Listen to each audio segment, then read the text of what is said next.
It's 11 sharp. Yeah. Good morning, everyone. What a way to start this new year, 2021. And starting with a session on complications in maxillofacial trauma. Yes, complications, but then these Doyens who are a part of this session will make the management of complications look very simple. And yes, they talk from their experience from the 70s to the 90s. Welcome you all to the session. Sit back and enjoy the discussion. Let me welcome Suresh to introduce the moderator and the panelists. Over to you, Suresh. Yeah, good morning, all of you. Thank you, Dr. Jimson, for the opportunity. So today's moderator is going to be Professor Dr. Vivek. He's a very good friend of mine, a great academician. Everybody knows about him. He has completed his BDS and MDS from Raja Muthaiya Dental College as from Annamalai University in 1993 and 97, respectively. He is a very sincere and intelligent and meticulous surgeon right from his student days, and he could win a place in the heart of Professor Dr. B. Srinivasan, which is very difficult. After his MDS, he joined as a faculty at Meenakshi Ammal Dental College, Chennai. He continued there till 2010, and he became a professor at then. He became the professor and HOD of and the principal of Priyadarshini Dental College for about 4 years. And currently he works for the SRM Katangulthur Dental College, Chennai as the Dean and Head of the Department of Oral and Maxillofacial Surgery. He has presented many papers and he has delivered several guest lectures in our conferences. He has published so many articles in the scientific journals. He possesses many awards for his excellence in the academics. One such award, which definitely needs a mention, is the Best Teacher Award presented by His Excellency, the Governor of Tamil Nadu in 2012. Today, his field of interest is in the trauma, orthognathic surgery, distraction osteogenesis, and he is a specialist in TM joint disorders. Waiting to learn from you, Dr. Vivek. Welcome to the great show. Thank you. So now, can I hand over to Dr. Jimson for introducing Professor Paul Sambrook? Jimson, you're mute. Jimson is on, yes. Yeah. Dr. Paul Sambrook graduated from the University of Adelaide with his BDS in 1985 and MDS in oral maxillofacial surgery in 1990 and MBBS in 1993. He gained fellowship to the Royal Australasian College of Dental Surgeons section of oral maxillofacial surgery in 1990. Professor Paul is the director of the Oral Maxillofacial Surgery Unit, South Australian Dental Service, Royal Adelaide Hospital, the University of Adelaide. He is also a visiting consultant to a number of major public hospitals and runs a busy specialist practice in Adelaide. He has been and continues to be heavily involved with the RACDS and is currently the president. He is also the president of the International Board for the Certification of Specialists in Oral Maxillofacial Surgery. He is a past president of the Australian and New Zealand Association of Oral Maxillofacial Surgery and is a member of the Executive Committee of the International Association of Oral Maxillofacial Surgeons. He is a member and fellow of a number of professional associations and has lectured locally, nationally, and internationally in oral maxillofacial surgery. Welcome, Professor Paul, to our program. My pleasure. Thank you very much for having me.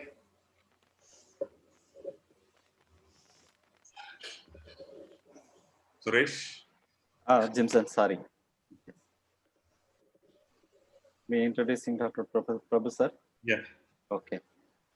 So, Professor Dr. Prabhu is an amazing personality. He has always played and is playing the role of father of oral surgery for many young oral surgeons.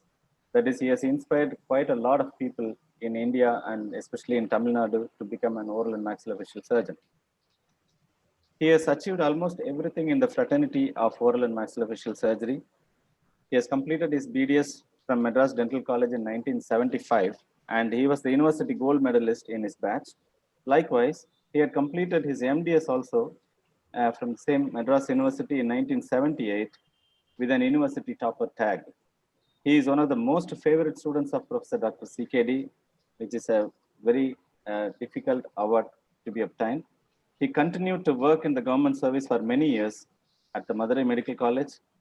He had worked as an additional professor at Vinayaka Missions Dental College at Salem.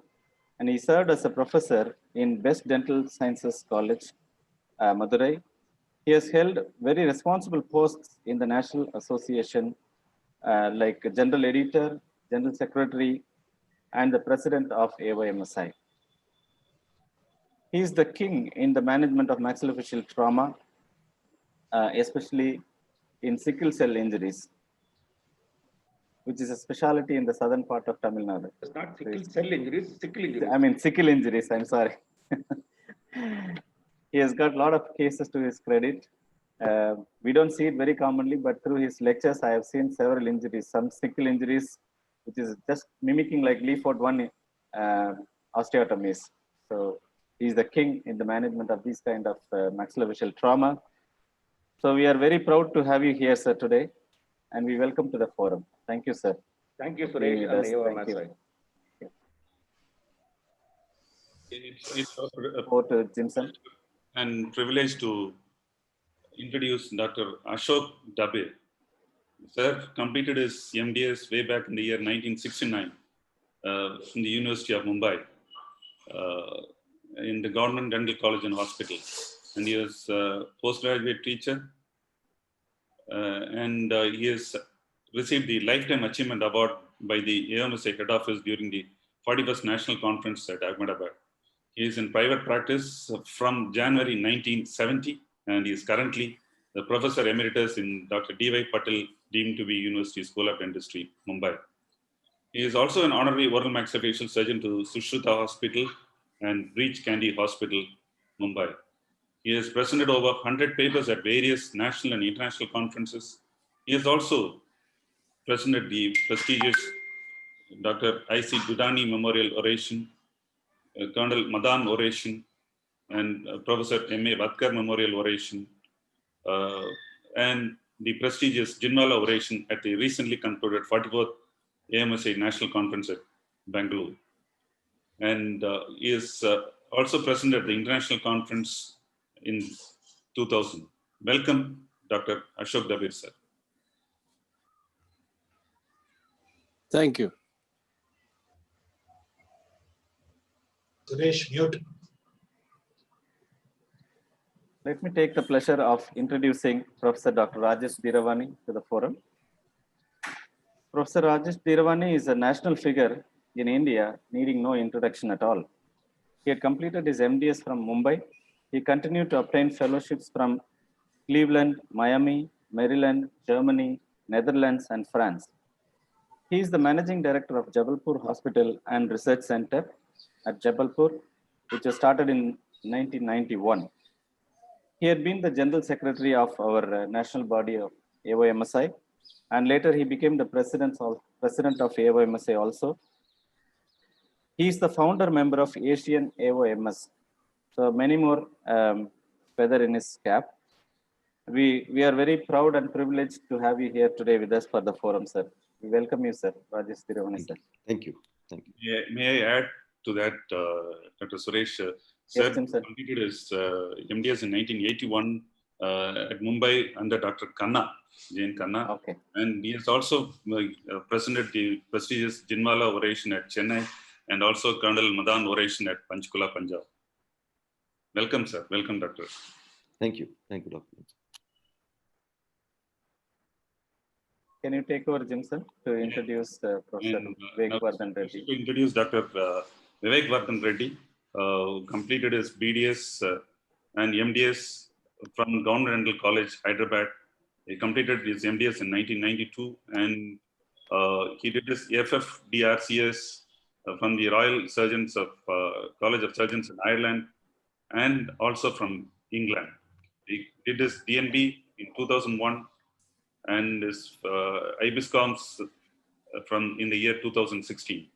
And right now he is the principal professor of oral maxillofacial surgery at the SVS Institute of Dental Sciences, Telangana State, and he is a senior consultant maxillofacial surgeon at the Continental Hospital, Hyderabad, and is also a faculty of AOCMF, India and Asia Pacific region.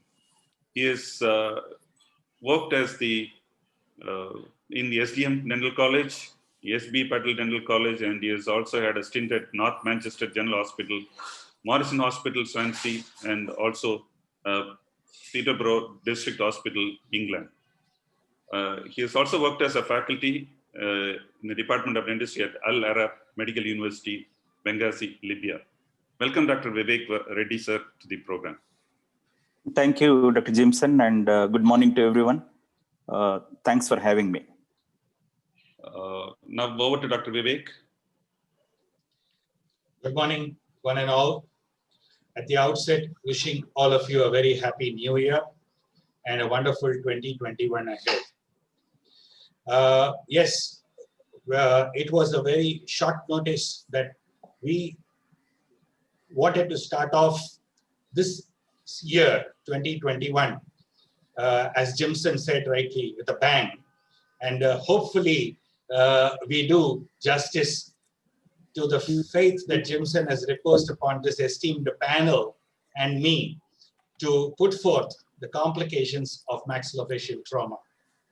I'm indeed honored to be in the presence of extremely senior, experienced, distinguished faculty, both from India and Australia, and looking forward to delivering and discussing some interesting cases that we have all compiled together.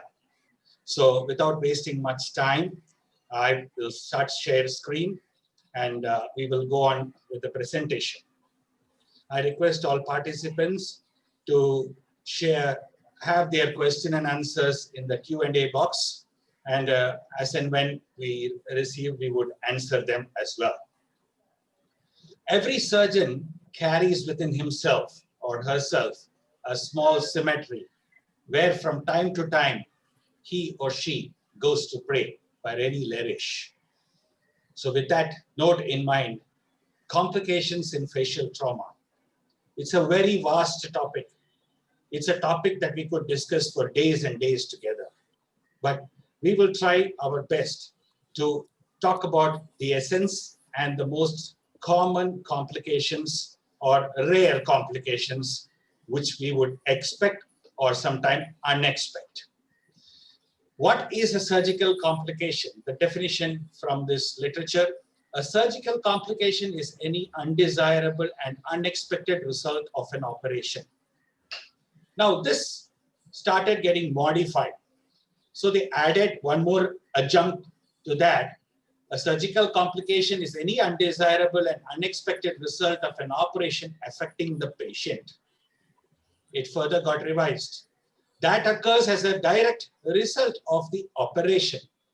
It has further got revised, which would not have occurred had the operation gone as well as could reasonably be hoped. This statement, the revised definition, suggests that surgical complication is dependent upon the level of the surgical skill and the facilities available.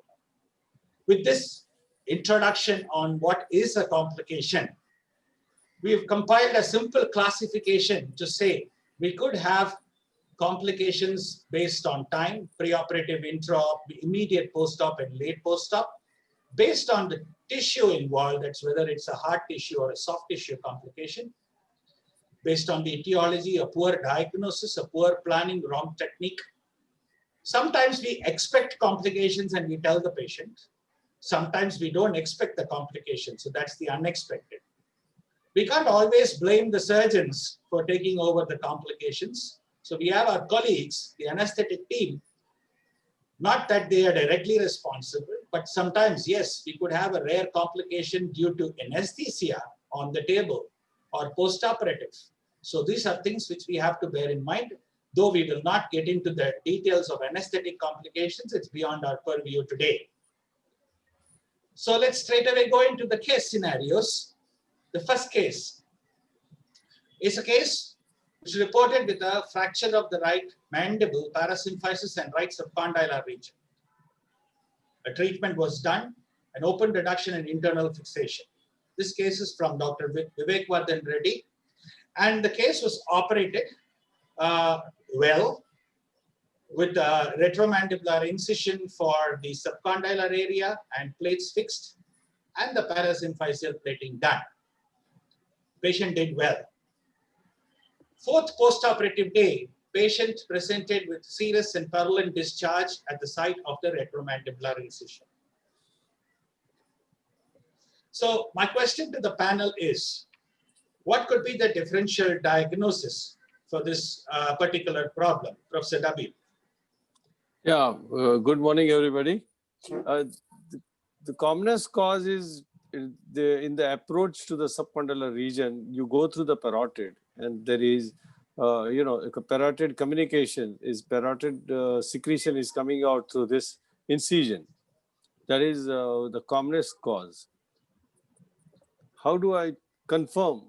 You confirm by analyzing the fluid which comes out, and you see salivary amylase in saliva. So that is how you confirm. And Mr. Vivek Vardhan Reddy, can you contribute towards how do we manage if we are looking at, as Professor Ashok said, that it could be because of a salivary problem. How do you think we could manage this situation? Yeah, usually we start with a conservative management. Probably we'll take measures to minimize the production of saliva. And we also manage by reducing the dead space in the operated area by pressure dressings. And if there is too much of secretion, probably repeated aspiration of the saliva from the site of surgery also will help. Usually, most of these sialoseals will resolve in a couple of weeks with conservative management. Professor Rajesh, could you contribute more if there's anything more that we could add on conservative, or you think if it's persistent that we need to think of some surgical intervention? Sir, you're on mute. Can you unmute yourself, sir? First and foremost, while closing, we have to be sure that we have closed the capsule of the parotid gland. That will avoid formation of the sialoseals. But if it accidentally, if we have not done it, probably this can, we may further manage it by inducing the fibrosis, maybe to block the outflow from the subcutaneous tissue. These ciliating agents, they are going to cause some sclerosis. And at the same time, we may have some tube we can put in, particularly silicone tube, and open it intraorally, introducing either you can repair the duct, or if it is not possible to repair the duct, then you can introduce another duct and it is open intraorally so that all the flow will go inside. Do you think any medications would help the cause? Yeah, some anti-sialagogues we can. Professor Paul, would you like to add on something to this? Sure. I think what we've done also in the past is functional or defunctioning the gland with the use of botulinum toxin type A and pressure, and that also is a very nice way of reducing it. A lot of these will spontaneously resolve, but for those that are persistent, just defunctioning with Botox is a very quick and easy way to help defunction the gland somewhat. Professor Prabhu, since Dr. Suresh gave an introduction of sickle injuries, I'm sure you would have also encountered some sialoseel. Do you want to chip in and say something more to this? No, the thing is that as Rajesh said, that we could transfer the fluid that is being secreted by the tubes into the oral cavity, intraoral. Wherever it opens in intraorally, it does not matter. Otherwise, probably the old technique was the Newman Seabrooks or surgery, that the trapdoor technique, where we tuck it, close it, so that the secretion does not come outside, it goes into the oral cavity. So anyway, I think to summarize, the key is probably, as Professor Rajesh said, the closure is very important. I think then largely we could prevent such an issue. However, this case was managed with just pressure dressing. That's what, is that right, Professor Vivek? Yes, it was conservatively managed, and patient did very well with the conservative management, and it has resolved in 3 weeks' time. Yeah, so just a pressure dressing, it has settled in this situation. So this is the healing after 3 weeks. Would you want to add on anything more, or can I move on? Yeah, please move on. Right. So this is just the literature to say that when you have a silosyl, what, why, and how. So one is to reduce the secretion. So you have a list of things. The other aim is to reduce the dead space and approximate tissues, which be exactly what was discussed. And as Professor Rajesh said, induce fibrosis. And we could use some patches, some medications and things like that. And lastly, we discussed about surgery, diverting things into the oral cavity. And this is precisely what is given in the literature. So this is summarizes if one encounters a silosyl, what is to be done. And this is also an algorithm to say of immediate and late, more or less similar to this. And of course, the latest being botulinum toxin have all been tried as per the literature. So we move on to the next case. This is a very interesting case from Professor Rajesh, and it's a 60-year-old female who was hit by an ox, and a primary repair was done. But unfortunately, this is the defect that this lady has. The huge defect, no philtrum, upper lip, the defect is more than 5 centimeters.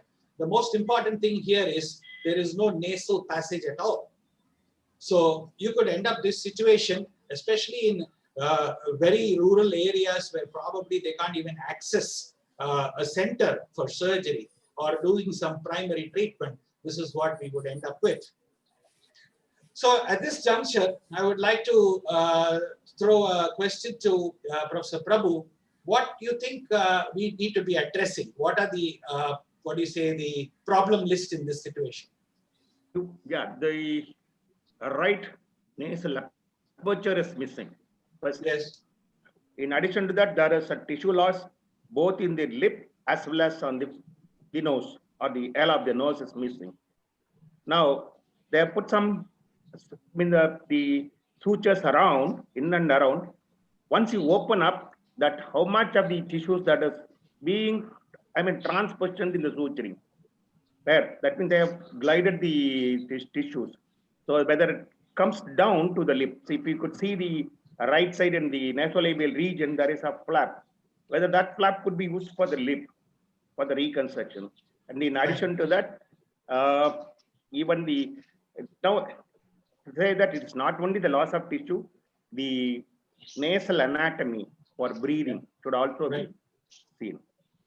Professor Paul, when do we address a soft tissue problem? If we have an injury, is it early intervention, or you would like to delay the intervention, or is it a staged procedure? If possible, you should intervene as early as possible. Obviously, there are some times that you can't, but the best results are achieved the earlier you get to. Obviously, with significant tissue loss, that's often not possible straight away, and so certainly to reconstruct later. But in all truthfulness, we need to address the soft tissues as soon as possible. The best chance we've got is the first one at the time. Right. And Professor Ashok, Yeah. what would you choose? What kind of a reconstruction do you think that we should be going ahead with? Is it a local flap, or you think a free flap would do a good job? No, this is local flaps are ideal for this area. You know, the good old forehead flap is excellent for nose reconstruction. It's been age old, and as Rajesh knows, it is his case that it is Shushruth, our Indian surgeon, who actually is the guy who devised the forehead flap, and forehead flap will do very well in nose reconstruction. Right. Professor Vivek, could you let me know if we're looking at an airway consideration, we can't allow this patient to be breathing through her mouth throughout. So what do you think? How do we keep the nasal airway patent? Anything that we could do adjunctive? Yeah, probably we have these tampons now, which come for our rescue in management of the nasal injuries. We can have similar ones, and we can incorporate that into the nostril area and keep it patent during this reconstruction period and post-operative period. Right. to If make. you're leaving that such a tampon there and a passage there, how long do we leave it? The critical period probably is initial 48 hours, and after that we can keep it changing, or we can keep a nasopharyngeal airway to keep the patency. Okay. Now over to Professor Rajesh. You could tell us what you did and how it went through. In fact, first and foremost, when this patient has reported to us, she had some sloughing, and in presence of any infection, we should not be putting any kind of flap, whether it is a free flap or it's a local flap. So first and foremost, we have kept her on antibiotic with the daily dressings, and then all the slough part, which was removed, and then we freshen up all the margins, and then we took this median forehead flap. And if you see the design of this flap, for making the nasal tip also, we have given a particular, shape to this flap, which was transferred over this defect. And then we have created this nasal aperture again, put two silicone tubes inside, so that for the keeping the patency of the nasal aperture. And in fact, we have kept this tube for a period of not less than 4 weeks, because there is stenosis which may occur. Whenever there is going to be a healing, it's going to be, the nasal aperture are going to be stenosed. So we have kept this for at least 4 weeks. And when we removed it, we found it was again getting contracted. So we had to reintroduce for 2 more weeks, and then only we could. And for reconstruction of the upper lip, if you see this side of the nasolabial area is comparatively having better skin and better color. So we took one nasolabial flap also to transpose to the lip area, upper lip area, and this is how we could get a good result. And this is how many days post-operative, sir? This was about 6 weeks after. Yeah. Any other flap, if anybody else would have thought about in this particular case? Any other options? To make sure that people don't jump into a free flap. There's a tendency for younger surgeons to jump into the most complicated flap, and a free flap just would not work here, as Professor Dabir has already said. The ideal flap is the local flap here, and I've seen a lot of cases where younger surgeons will think that their only armamentarium is a free flap, and clearly a free flap is not as good as a local flap in this case.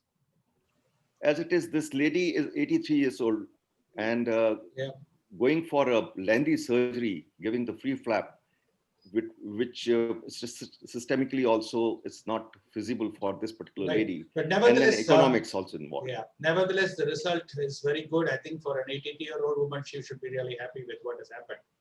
So we will move on. This is again a soft tissue issue where you have facial nerve injuries after ORIF. There's a post-condylar fixation with a lazy S incision. And this is again a facial nerve weakness. This is post-fixation of a malunited arch with a preauricular rupture.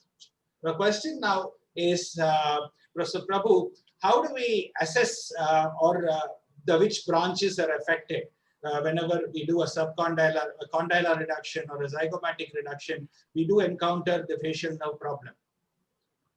The most common, the branch that is getting injured is the zygomatic temporal branch. In the, it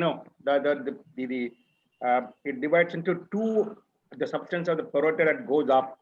So the one that supplies the temporal region crosses through the zygomatic arch. So that is the area where we see even the single injuries that get usually commonly get injured. To that is the closure of the eyelids. The eyelids and to check it. The closure of the eyelids and wrinkling of the forehead and the balloon. So in which approaches when you open up a condyle, do you expect that we would encounter such a weakness or palsy? Most commonly the preauricular and the zygomatic arch direct incisions. Professor Ashok, how do you think we could prevent this for the benefit of the trainees? What layer of dissection we should be following, especially around the zygomatic arch? Sir, you're mute. Please unmute, sir. Professor Ashok, please unmute. Yeah, I'm sorry. Yeah, see, thanks for asking this question. Basics, back to basics. One must draw the zygomatic arch. One must draw that the zygomaticotemporal branch crosses about 1.5 to 2 centimeters anterior to the tragus. And when you make an incision, you must see that you go to the subcutaneous tissue, goes onto the zygomatic arch and lift it, the periosteum. So you do not handle the soft tissue where the nerve is lying. Another thing I would highly recommend now, and especially for many years and many places, that we must learn to use the nerve stimulator. For facial now, please use a stimulator, use the technology which is available, and so avoid permanent injury. Traction the traction injury of nerves is pardonable, but permanent injury is not. Professor Vivek, could you suggest how will we go about managing such issues depending upon the severity, or you will decide on what basis will you decide? Yeah, most of these injuries are traction injuries, unless, as Professor Dabir said, you are not in subperiosteal plane, beginning from the root of the zygomatic arch, like what Popovich modification was suggested in Alcath-Bramley incision. So most of these injuries will resolve over a period of a couple of weeks. Probably we could also help by prescribing some agents which help in the nerve recovery. But unfortunately, if it is a case of neurotmesis or accident, probably we need to go back and do a repair. Surgical. But yeah, surgical repair. Professor Paul, would you start them on steroids right away? I normally wouldn't start steroids straight away, mainly because, as has already previously been stated, most of these are traction injuries. I think you've had to be quite a long way out of your zone if you've got other than a traction injury with these ones. I would normally leave steroids mainly for 5 to 10 days later if there wasn't so much recovery at that stage. But I'm not a big steroid user for this. Fine. Professor Rajesh, any specific precautions for the eye the trainee should know that they should be advising the patient? Yeah, basically, in these cases, you find that patient will have the logophthalmos. Logophthalmos means the eye will remain open. So it will cause the keratitis, So just to prevent that, we have to use some cellulose drops, so that there is no dryness of the eye occurs and there is not going to be any contact keratitis. Fine. Then we can go for torsorrhaphy also. And sometimes we may have to go for a narrowing of the palpebral fissure, which is wide. We can narrow it. Okay, but this patient, nothing was done and it generally resolved. As Professor Vivek said, that unless there is a nerve cut, when you say a neurotomesis or an axontomesis, that is when we have to worry about. But otherwise, as most of you have suggested, that just waiting should settle down a traction injury. And this is after 1 week, it has been settled. So this is just an algorithm to substantiate if we have an issue of a facial nerve injury as to what is to be done. So some, of course, has been suggested with some steroids. If it's acute, then you give steroids, follow up and things like that. So recommended MCF decompression. So these are all algorithms which are available in literature. However, it will be useful for presenting and documenting when you write your answer papers. So your articles are available on management of facial nerve injuries. But to sum up, as everybody has said, that conservative management is more than adequate in such situations. Also, taking care and protecting the eye in order to avoid some permanent damage to the eye, which is very important. So we move on to the next. This is another issue. This is thanks to Dr. Anant for his case. This is a case where a patient has had proptosis, subconjunctival hemorrhage, and no change in visual acuity, no significant increase in intraocular pressure. It's a comminuted zygomatic complex fracture with the orbital floor. Now, what does this picture indicate, Professor Paul? Well, it indicates obviously proptosis and a retrobulbar type hemorrhage or fluid in the conal space of the orbit, which is obviously an ophthalmic emergency. Right. So, if we have such a situation, Professor Dubey, what kind of investigations would you seek? Yeah, how to, is straight away investigation. Yeah, this case immediately demands an ophthalmic opinion, Right. and CT scan. CT scan will tell you what is collecting behind the globe, and if it is blood, because from the you can make out whether it is liquid, fluid, or blood. And if it is blood, then I think you should leave it to the ophthalmic guys, and they should monitor and tell you whether an interventional decompression, which the ENT guys do very well, endoscopic decompression, that is required. But these are the patients which need to be watched for their visual acuity, the swelling, pain. We don't want to lose that eye. So yeah, so monitoring is the key here, and an ophthalmic opinion is mandated. Professor Rajesh, what would be your management options? Would you do some medical management initially, depending upon the situation, or you will go straight away on the surgical? Yeah, management part we can segregate into two parts. Initially, to start with, we can start with some medical treatment like giving the methylprednisolone injectable, and later on, which we can convert into prednisolone. The steroid, what we have to give is methylprednisolone doses are 30 milligram per kg body weight per day in divided doses, and afterwards this is the loading dose, and later on we can give 15 milligram per kg body weight for rest of the days, which should continue 6 hourly every day, and later we can keep this patient on oral prednisolone. Right. So, Professor Vivek, if these things are not working out, and if you think that surgery is a must, at what point will you take up, and are the maxillofacial surgeons are the ones who are going to be operating this patient, or would you seek help from any other professional colleagues?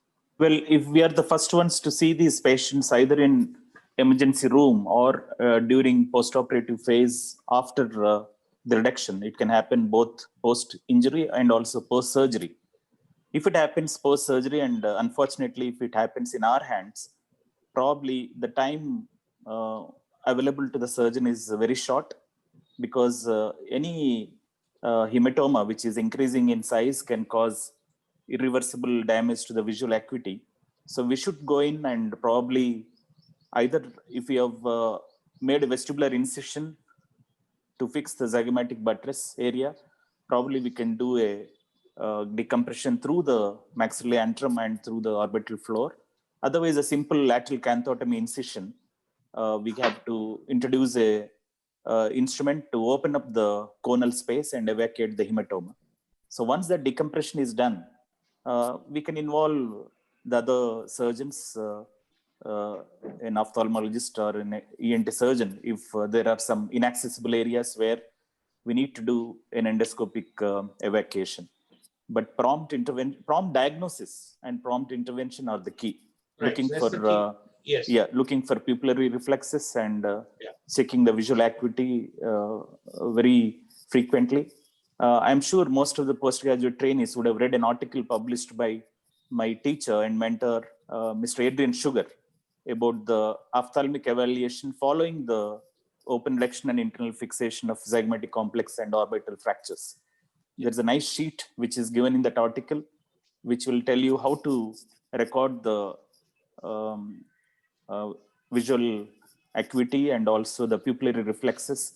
Looking at the size of the pupil, it's easy for the even nurses to make a note, and the duty doctors to make a note of all these things. So close monitoring following open reduction of zygomatic complex is also very important. Dr. Prabhu, it's not an isolated retrobulbar hemorrhage. So it's associated with the ZMC fracture. So can we go ahead and do a ZMC fixation along with this? You'll have to wait for the retrobulbar hemorrhage to reduce. Right. Subsequently, you can reduce the zygomatic maxillary complex. In addition Fine. to what Rajesh said on the medical management, Yeah. here at Madurai, the ophthalmologist do give the diamoxide, the astazolamide and mannitol along with the steroids. Okay. And one topical beta blocker also.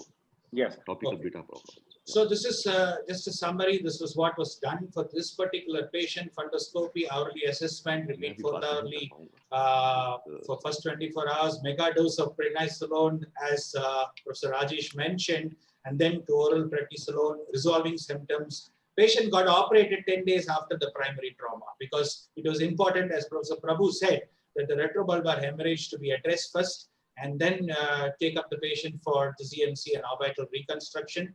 And this is what happened. So the patient has resolved, the patient has been fixed for the ZMC. And my question now suddenly comes that supposing as Professor Vivek also pointed, if it happened post-operative, now we are looking at a situation where patient had an injury. Now supposing this happened post-operatively, Professor Ashok, what would you think of doing at that time? What salvage measures do you think of? Same thing. You have to monitor your maintenance chart, and if you think it's worsening, you have to intervene. Do a lateral canthotomy if you do, or call a competent endoscopic colleague and get the decompression done. Right. No change. And, fine. And Professor Paul, how important is it to take a look at the tension of the eye as and when we operate the orbit? There is a time and time again during general anesthesia. Is there any way of checking the pulse tense in the eye? Because we most of the time do a lid closure when we operate on the ZMC or orbital floor. You should certainly do it before and after, but just some gentle pressure on the eye. You can actually tell an increase in the pressure of the eye. The ophthalmologists do it quite often just through the eyelid. You can see proptosis. You can see an increase in pressure in there. So just think about it while you're operating. Just every now and again, just have a feel is a very good way of managing this during the time. Absolutely.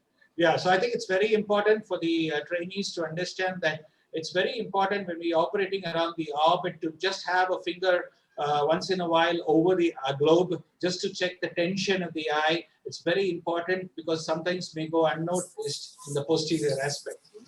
So this is a flow chart, just to an algorithmic chart to say how to go about with an orbital trauma, medically stable, proptosis, check the vision, tight eyelids. So it's just a flow chart. This is the article. So students can make a note of this, and this would summarize most of it, whatever we have discussed. So retrobulbar hemorrhage, this is for specific signs and non-specific signs of this thing. Management, you can classify this RBH class 1, class 2, and class 3. This is quoted in the article in 2014 on the facial plastic surgery. Non-specific signs, vision monitoring, specific signs, surgical decompression and megadose regimen of steroid, specific signs of specific radiological vision monitoring. So this is how it has been classified more or less. We have also suggested most of the discussion, and this is what is done for this particular patient as well. Moving on. Can I just make just one comment again? This is one area where trainees need to know detail.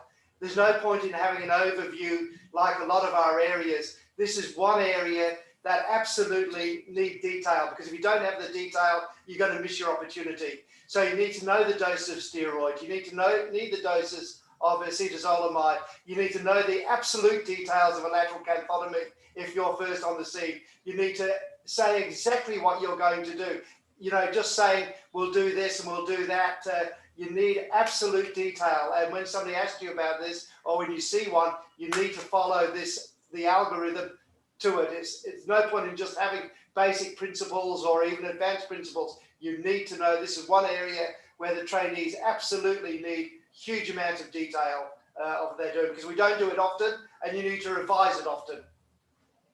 Thank you, Professor Paul. And it's very important, all CMC fractures with orbit, you have a pre-ophthalmic evaluation and post-surgical ophthalmic evaluation. And it has to be documented.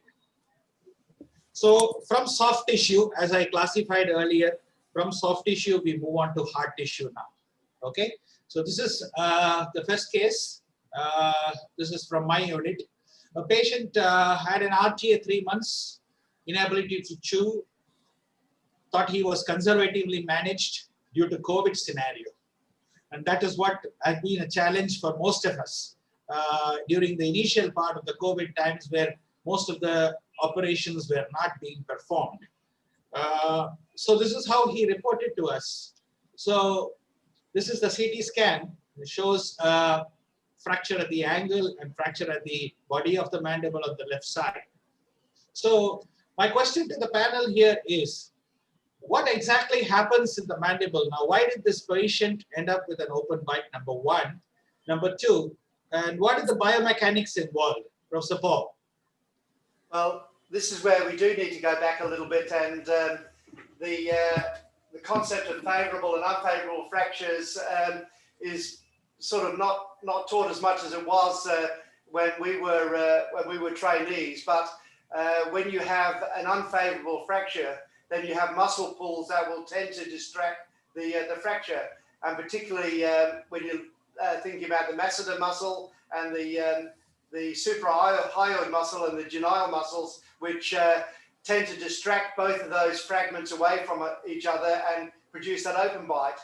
And so, you know, it's important to think about, particularly if you're doing in these situations where we're perhaps not being able to do the open reduction that we're normally used to doing, where we're doing closed reduction, you need to be aware that there are other factors that we need to take into account when we're looking and assessing these particular fractures. It was obvious that IMF in this one was not adequate because the fracture is still displaced, or the proximal fragment was not controlled by the IMF. The proximal fragment was distracted up by the masseter muscle, and so when you release the IMF, the open bite appeared. Professor Rajesh, would you think of any further investigation on this patient, or we can just go ahead with this situation? No, I think conventional X-rays are also very important in this, particularly right. The orthopentomogram and the PA view of mandible, that is Caldwell view, you know. Yeah. So you would like to have a conventional radiograph. I'm sorry, I don't have the axial section, or and this is something which we the residents should also know, that a 3D CT is not a diagnostic tool. You need to see all dimensions of the CT scan as well. Professor Vivek, how would you take this patient? What would you think of doing as a treatment for this patient? Yeah, thanks for asking that question. I would diagnose this case as a malvenated fracture at left body and right angle regions. And since it is a 3-month-old fracture, it's not so difficult to treat. I would go back to the malvenated fracture sites and try to refracture by using a chisel or an osteotome. And it won't be that difficult. Otherwise, we may have to just make a cut and make an osteotomy in both the regions and mobilize the segments. Either conventionally, we could use arch bars or MMF screws to get the occlusion right, and fix the left body fracture first by taking care of mental neurovascular bundle, and then fix the right angle region. And post-operatively, if the stability is very good, then we may get away without MMF, or if there is any mild mobility, or if we have used a semi-rigid fixation, maybe MMF for 10 to 15 days might help. Fine. That's so, my treatment plan. As what you suggested is what we did. We refractured the area of the parasymphysis as well as the angle, plated him, and the screws in position and the plates in position. And this is the occlusion we've achieved. Now, Professor Vivek mentioned about IMMF or IMF, whatever. Professor Prabhu, how important is it to put a patient on MMF? Since basically concept we use most of them semi-rigid fixation. So is it always necessary to put the patient on an MMF? It's a must that it should be put on an MMF to first to consolidate. The fracture should consolidate. Even though you have put a semi-rigid fixation, the fractured segments or the fragment should consolidate in the fractured area. So an MMF is a must. But nowadays, what we do is we just put the plates and then say that go eat semi-solid diet, soft solid diet for a good want of this thing. But it's not correct. As per the AOC map, we have to put the mandible in, the MMF into for 2 weeks. You have to do it. Whether you put it arch bar or the transbuccal screws, you have to put it. The difficulty with the arch bar is the arch bar tend to go loose, but I feel that the screw fixation is the best. Professor Vivek, you wanted to comment? Yeah, I just want to add one thing. As long as you have followed the mini plate fixation as per the ideal lines of osteosynthesis, I wouldn't say MMF is mandatory in every case, but in this particular case, since it is a mallunated fracture mandible, probably we would be better off to be a little extra cautious in applying MMF. I would say probably in majority of the cases which are treated in our unit, we don't put any MMF for any patient unless there is some mild discrepancy in the occlusion or some movement at the fracture sites. Most of the anterior mandibular fractures, we use 2 plates, so that is good enough. Most of the angle fractures are treated intraorally, and unless we have decided to go for a close reduction in condylar fractures, MMF is not mandatory in most of the cases, but we need to be probably selecting the cases as per the merit. Some cases might require, and some cases might just require elastic traction or elastic guidance. So we need to go by case by case. Dr. Rajesh, one last question on this. Would you have thought about not using many plates, and would you think about using a rigid fixation? Well, in such cases, previously we have used the rigid fixation also, but as the AO principle says that we have to have the functionally stable fixation, which encourages the bony union and it enhances the bony union. So I think it is always better to use the semi-rigid fixation rather than rigid fixation. Fine. So just to summarize, an algorithm of deformity, if it's a bony union, you can do a plate removal, refracture, repeat reduction, and repeat fixation. But there was no plate, so we had to just refracture, repeat reduction, and repeat fixation. The point to be emphasized here probably is adequate reduction is important. Remembering the basic principles of fracture treatment is very important. So prediction, fixation, and immobilization is very important. Non-union, if this is a non-union, this is again from literature, and the rest PGs could make a note of this. Moving on to the next case. This is a case from Dr. Vivek Vardhan Reddy. He's a 3-year-old child who presented with a history of trauma 3 days ago, fall and pain in the right TMJ region. Diagnosis was dislocation of the right condyle. So the condyle has got dislocated.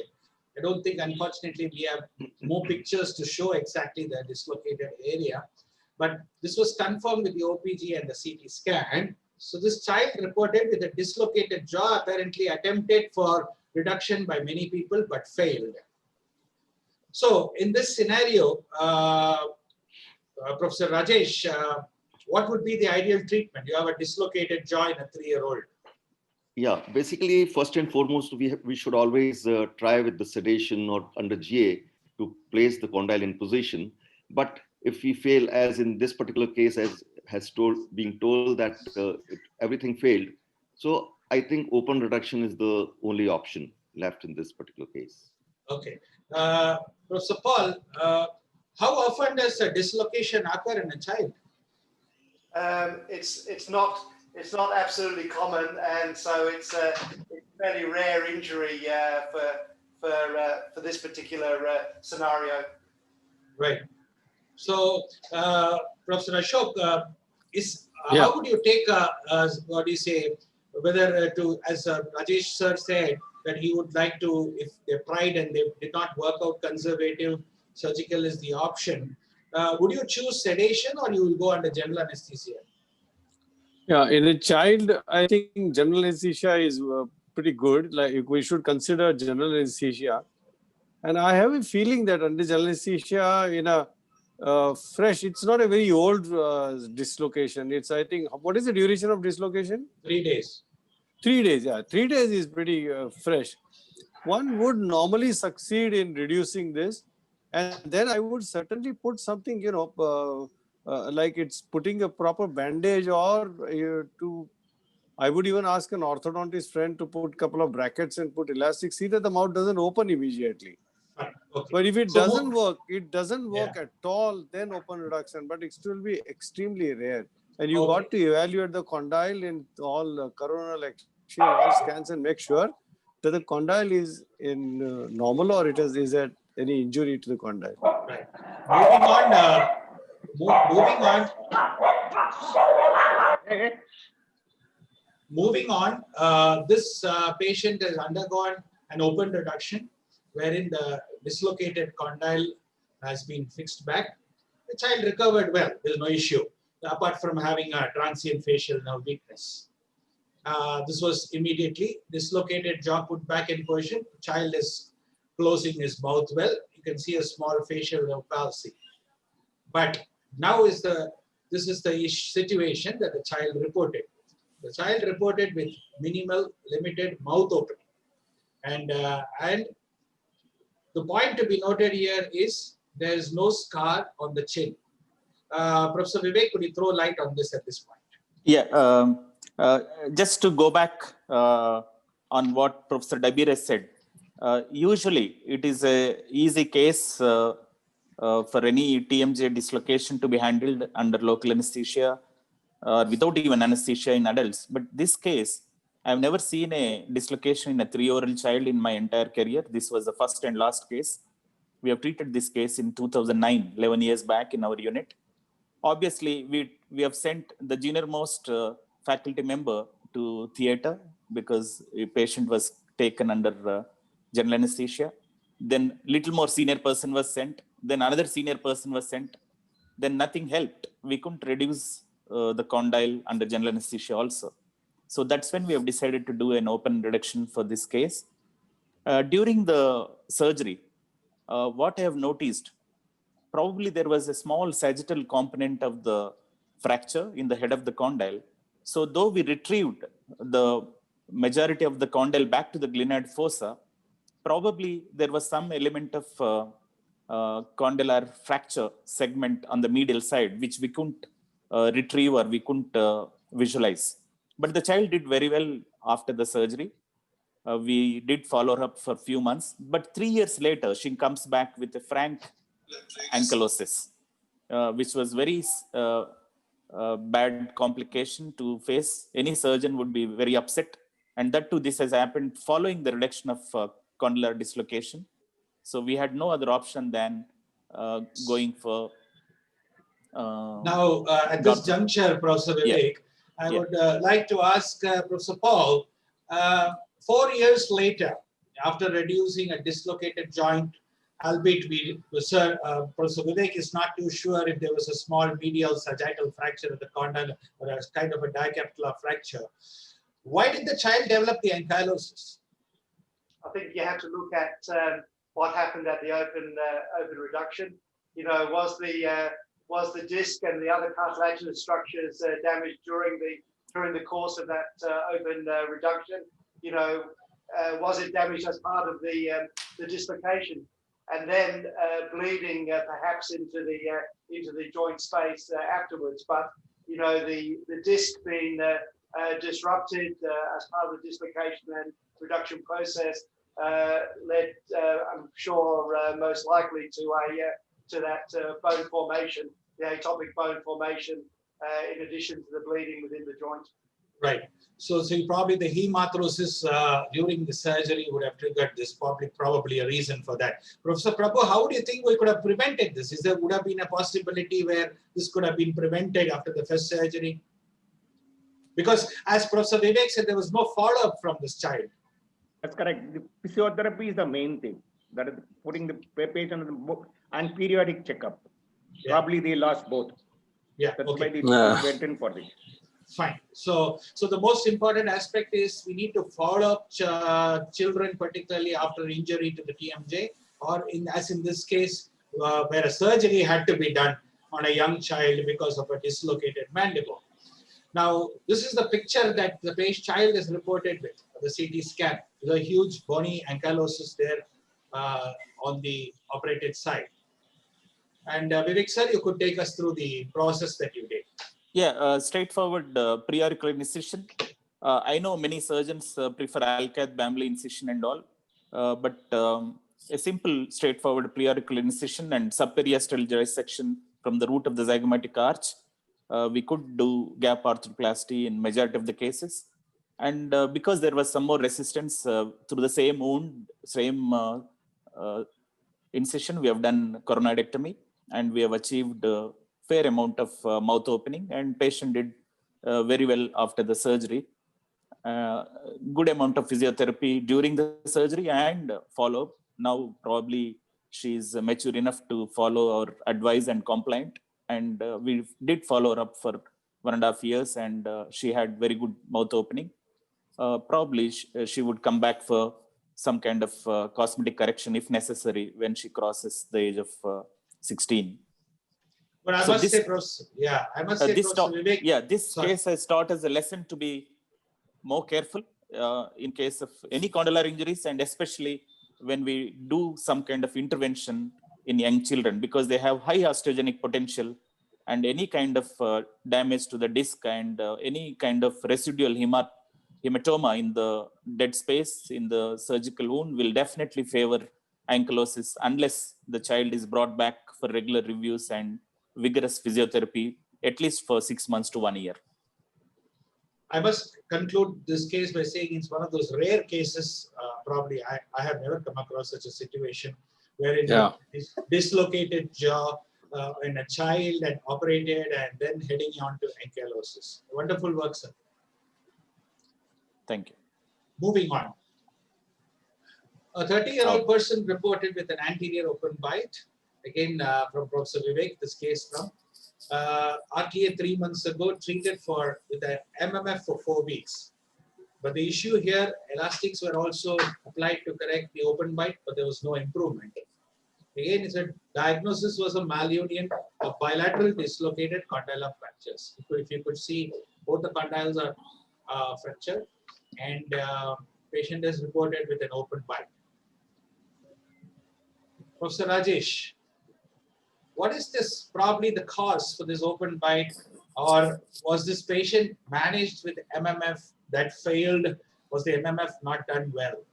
Because earlier days, we never used to open the condyle. We managed with MMF. Maybe it is a bilateral condylar fracture. So those fragments must have slipped from its position even after IMMF. And then those muscles which work on the condyle, particularly from the medial side, the lateral pterygoid muscle, which pushes the whole condyle, causing the decrease in the vertical height bilaterally. And that is how you find this going to be a posterior gagging and anterior open bite. Fine. Apart from these radiographs, I mean the CT picture that any additional radiographs would you think of if you don't have a CT facility? I think PA Culwell view of mandible is required. Yeah. So always we should have 2 radiographs to give us a good picture of whatever situation that we are seeing. And would you like to,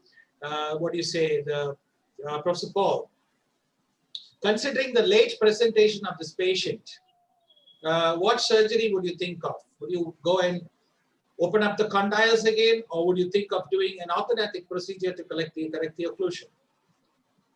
Well, it's I know that opening up the condyles, late. I can't recall how late this one was, but anything over a few months is actually fairly difficult to refracture and to replace the condyles and to get good fixation on it. and I may well be tempted to do orthognathic surgery rather than open reduction. And the two aspects of that, either the sliding osteotomy of the posterior ramus, like a vertical subsigmoid osteotomy, or a Lefort 1 osteotomy if there's no mouth opening issues, would be a very reasonable option. But certainly refracture early on in the post-operative phase or the post-injury phase is a very reasonable option also. Okay, Professor Ashok, Yeah. we've already discussed some approaches Professor Prabhu mentioned in the previous case, but when you're doing surgery after 3 months in a condyle, what kind of approach do you think would be more ideal to reach the condyle, or would you prefer a couple of incisions, two approaches, whatever? Yeah. See, depending upon at what site is the fracture, with your CT scans, will tell you whether it is a low neck, mid or high. High, of course, if it is intracapsular, one would not operate. But if it is at a lower level, retromandibular, I'm very comfortable with the retromandibular. Transparotid approach is excellent. There is a periangular approach getting popular also. It all depends upon which technique you have mastered. But I'll just give me 1 minute. In case, as Professor Paul said, I would also consider if the condyle has healed and if the function is okay, opening, closing, then I would prefer to do what is called as a reverse sash plate osteotomy on the ascending ramus and not to disturb that condyle. So this option should always be open. Okay.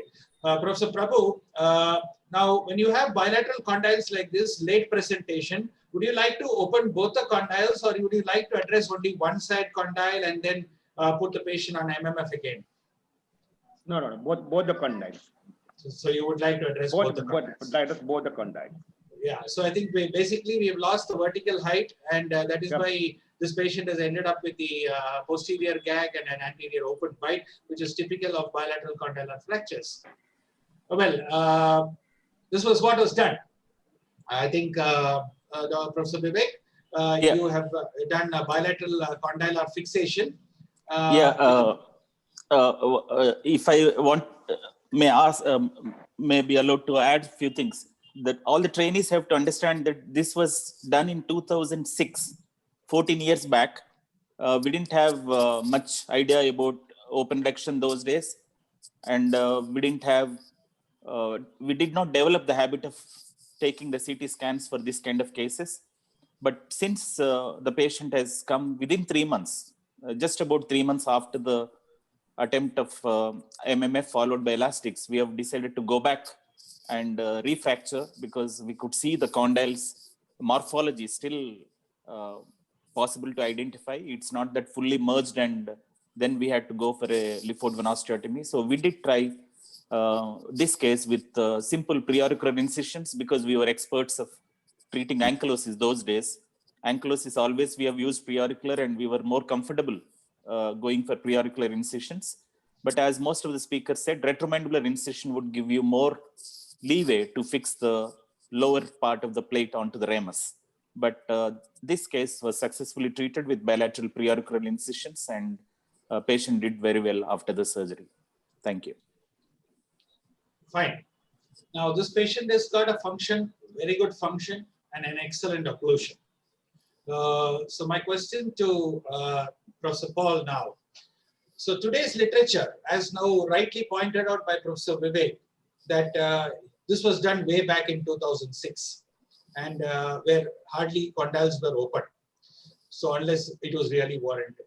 Now today's literature tells us it is must that we use 2 plates in the condyle, or we should use a sort of a delta plate or lambda plate, and point of fixation should be. So your take on that? This patient is doing very fine. That's right. I would agree that in most, I don't think we can be dogmatic. That's to start with. Yeah, you didn't do the orthognathic, yeah. That's right. The AO principles are such that they have suggested a delta plate or 2 plates in the condyle because of the massive muscular forces, because of the displacement of the fragments, the breakage of plates, and those sorts of issues, and to get control of the fragment, particularly the torsional forces that occur on that. However, having said that, you know, we all did single plates. We all got very good results. And if you have a good look at where the bone is, you know, it's almost impossible sometimes to get 2 plates or a delta plate on a small fragment of condyle. By the time you've drilled all of your holes, you've got nothing holding it anyway. You might as well put 1 plate on. That's good. And perhaps support it with a little bit of IMF to start with or whatever. But being too dogmatic in these, if possible, we should aim for 2 plates, but don't be dogmatic about it. Fine. So, Professor Rajesh, would you agree that it depends upon the situation that we make a call on a single plate or a double plate? That's true. In fact, yeah, it depends on the site of the fracture. If it is more lower, then we have to use 2 plates. Fine. So I think at the just to prevent the torsional forces. Absolutely. Just to prevent the torsional forces. Yeah. Absolutely. We all know the lateral pterygoid is a very powerful muscle. Yeah. So and that is please. Vivek, can I just add one small point, which I have really I'm impressed upon, and I like to use this. Whenever you do an open reduction of subcondylar region, and then you have fixed it, I would highly recommend injecting Botox in the lateral pterygoid, paralyze that muscle for a few weeks. That would certainly help in healing. And we see, otherwise we get frustrated looking at the plates fractured and the condyles displaced after 3-4 weeks. So this would be a good point. So that's a good point, that probably adding on Botox. And how many years you've been doing that, sir? No, just 1 year. 1 year. And, okay. Because people have started using Botox only over the last few years now so much. But so the lighter side of subcondylar fractures, I have been doing subcondylar fractures for over 30 years in 90s. And we have used those heavy AO plates also. And I have one patient where there is only AO plate and no condyle. No condyle. And the patient is functioning beautifully. And as Veera said, these are the patients. They wish you every year Happy New Year and Happy Diwali. but Dr. Dave, we have been doing in resections also. We never had those condylar plates available with us, and we just put the recon plate hanging, just bend the end, and then it works very well, you know. And our reply is, why don't you come for a follow-up? And I think I should remove your plate. And the patient says, no, doctor, I'm doing well. Yeah, as long as they are doing well, we are happy. Okay. Right. So treatment of malocclusion and TMJ. So if it's a problem within the joint, address the joint. If the problem is not in the joint, do an orthognathic surgery. This is quoted in literature by Ellis in 2009. So I rightly said, so we had a joint problem here and the joint was addressed and treated.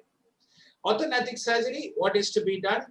This is an algorithm to suggest if it's unilateral, you do a satin sprint on single side, then if still the occlusion is not stable, you do a BSSO, and if the midline discrepancy is there, then you can think of a LIFO1 osteotomy as well.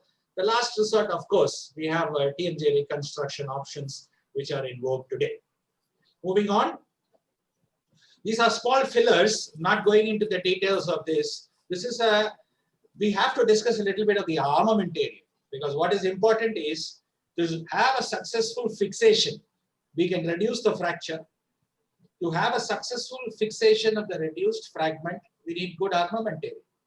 So your choice of armamentarium, we have plenty available today in the market, both domestic as well as international armamentarium we have. Now, this particular case is a condylar fracture, was fixed with 2 plates. So, what went wrong with this patient? If you see here, this plate is bent. This is 1 month postoperative. Yeah, it's sort of probably a fracture of the plate. Yeah. So, what do you think? Yeah. So, what do you think would have gone wrong, Professor Vivek? Probably too many attempts to adapt the plate. Okay. Probably indigenous plates. Sometimes our patients can't afford the best of the hardware, so we definitely try to accommodate them and try to use indigenous plates, which may not be of very high quality. Professor Prabhu, this particular situation, could it be due to overbending of plates? Yeah, that's a poor adaptation of the plates. Yeah. Okay. Or So the old plate has been used, pre-bent plates, but yeah. rebended. Okay. Fine. And In the this adequate. Yes. Yes, Professor. Yeah. Rajesh.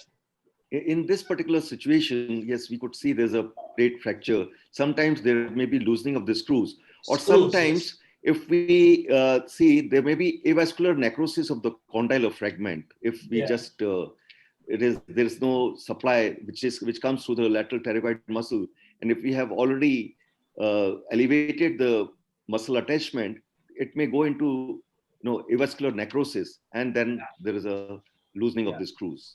Professor Ashok, supposing you have this situation 1 month post-operative, you found this X-ray. If the patient is asymptomatic, well, we are happy. Now, the patient is symptomatic. If he has got a problem, then what do we do? Yeah, it's a problem.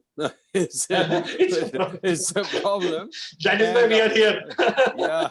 No, if it is already a month, it's already a month, and the patient is able to open his mouth, is able to have a reasonably good occlusion, and there is no infection, no discharge, then I would put elastics, use those arch bars, put elastics, guide the patient, establish, and let him function. See, in olden times, so many times we have had pseudo-arthrosis and subcondylar fractures, and the pseudo-arthrosis has worked, and the patient has functioned for years together. Fine. So instead of doing a heroic job of going in, taking out the plate, redoing, not really worth it. This is my feeling. But give me a minute. I will tell you one thing about plates. I have patients where I use imported high-class titanium plates, and I had plate fracture there too. So let us not blame the plates.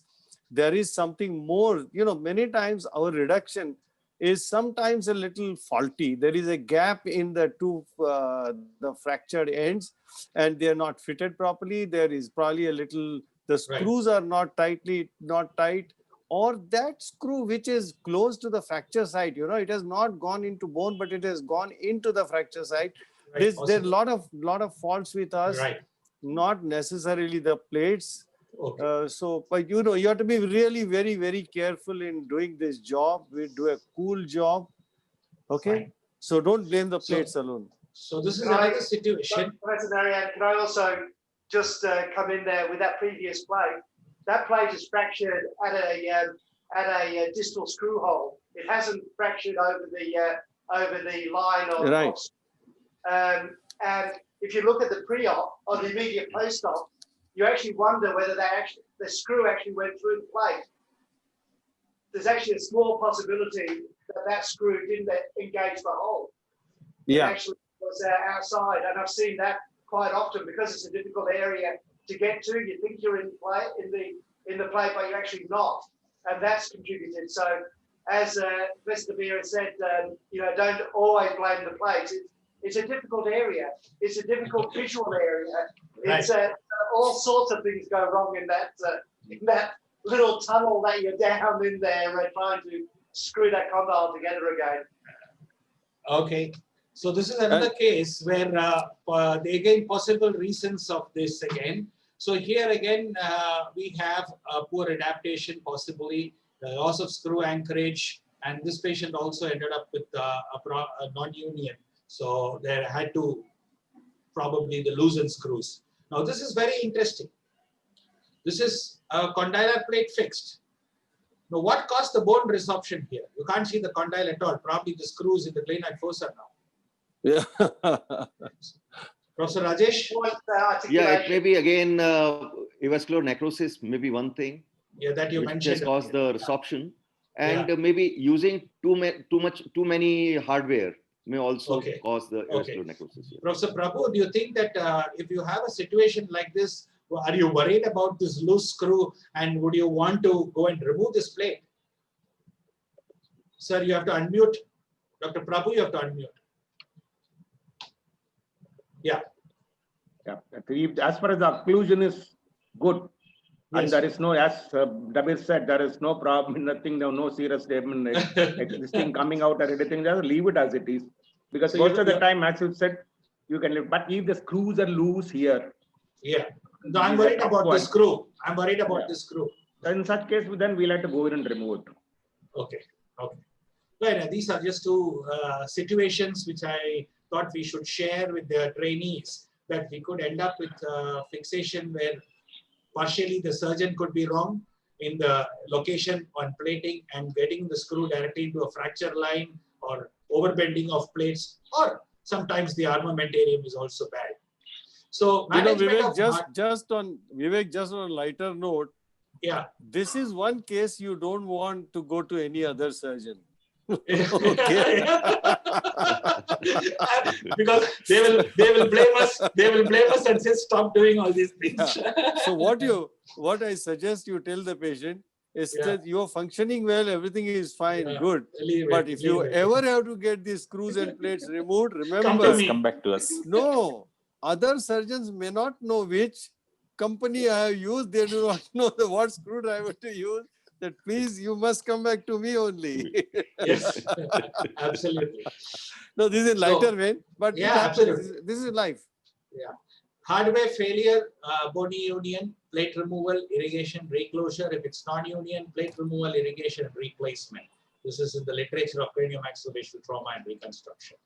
So this is again, if there is an infection, what is to be done? You can make a note of this article. This is also from craniomaxillofacial trauma regarding infection from the plates and the armamentarium that we use.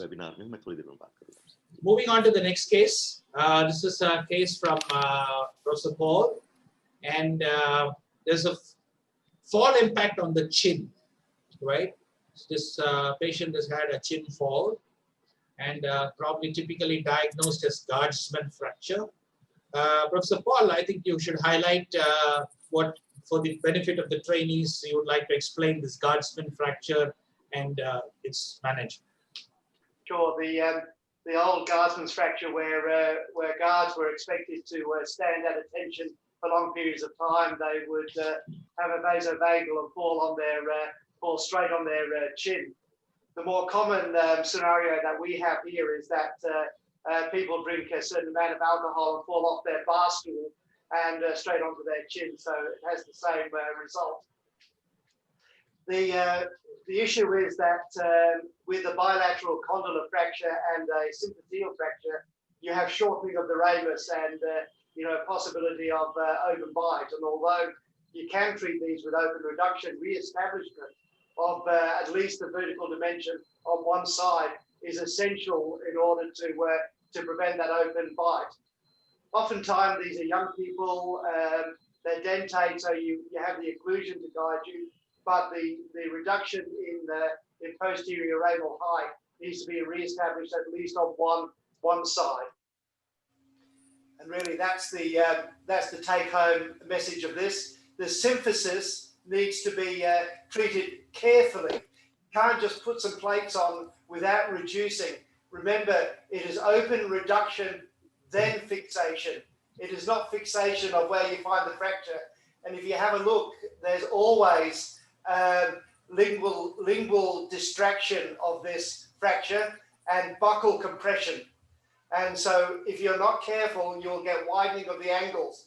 You need to address the widening of the angles in these cases, because if you don't, you will have a problem with your occlusion and your aesthetics. So make sure you re-establish your arch width by compressing that lingual side. And you can over-contour your plates a little bit, which will also help to force those lingual plate together to get a little bit of compression at the lingual plate as well as the buccal plate.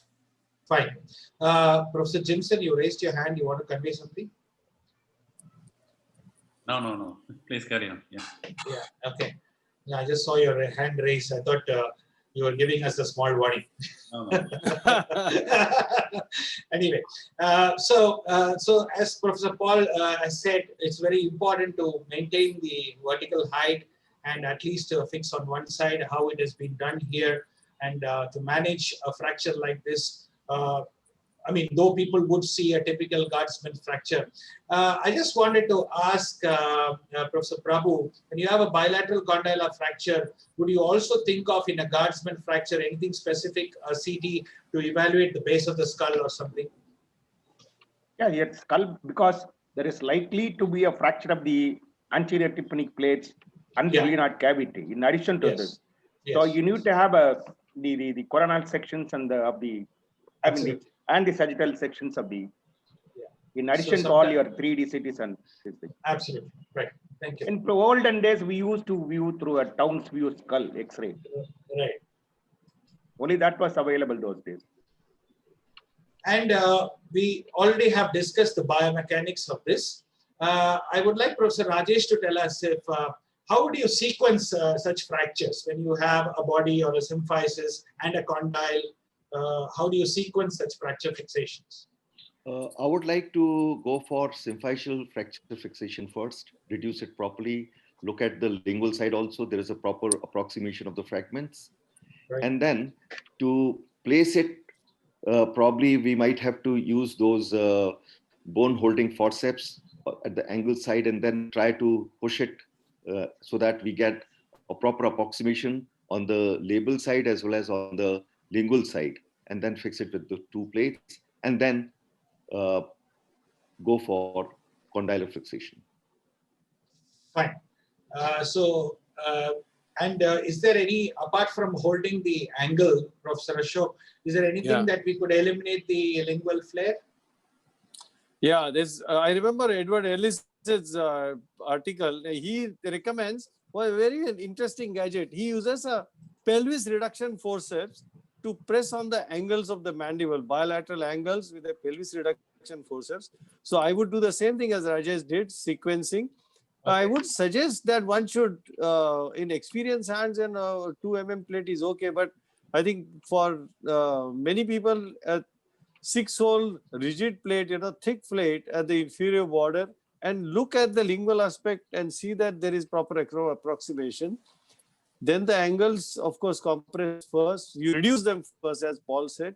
Reduce first, then immobilize and make sure that everything is fine.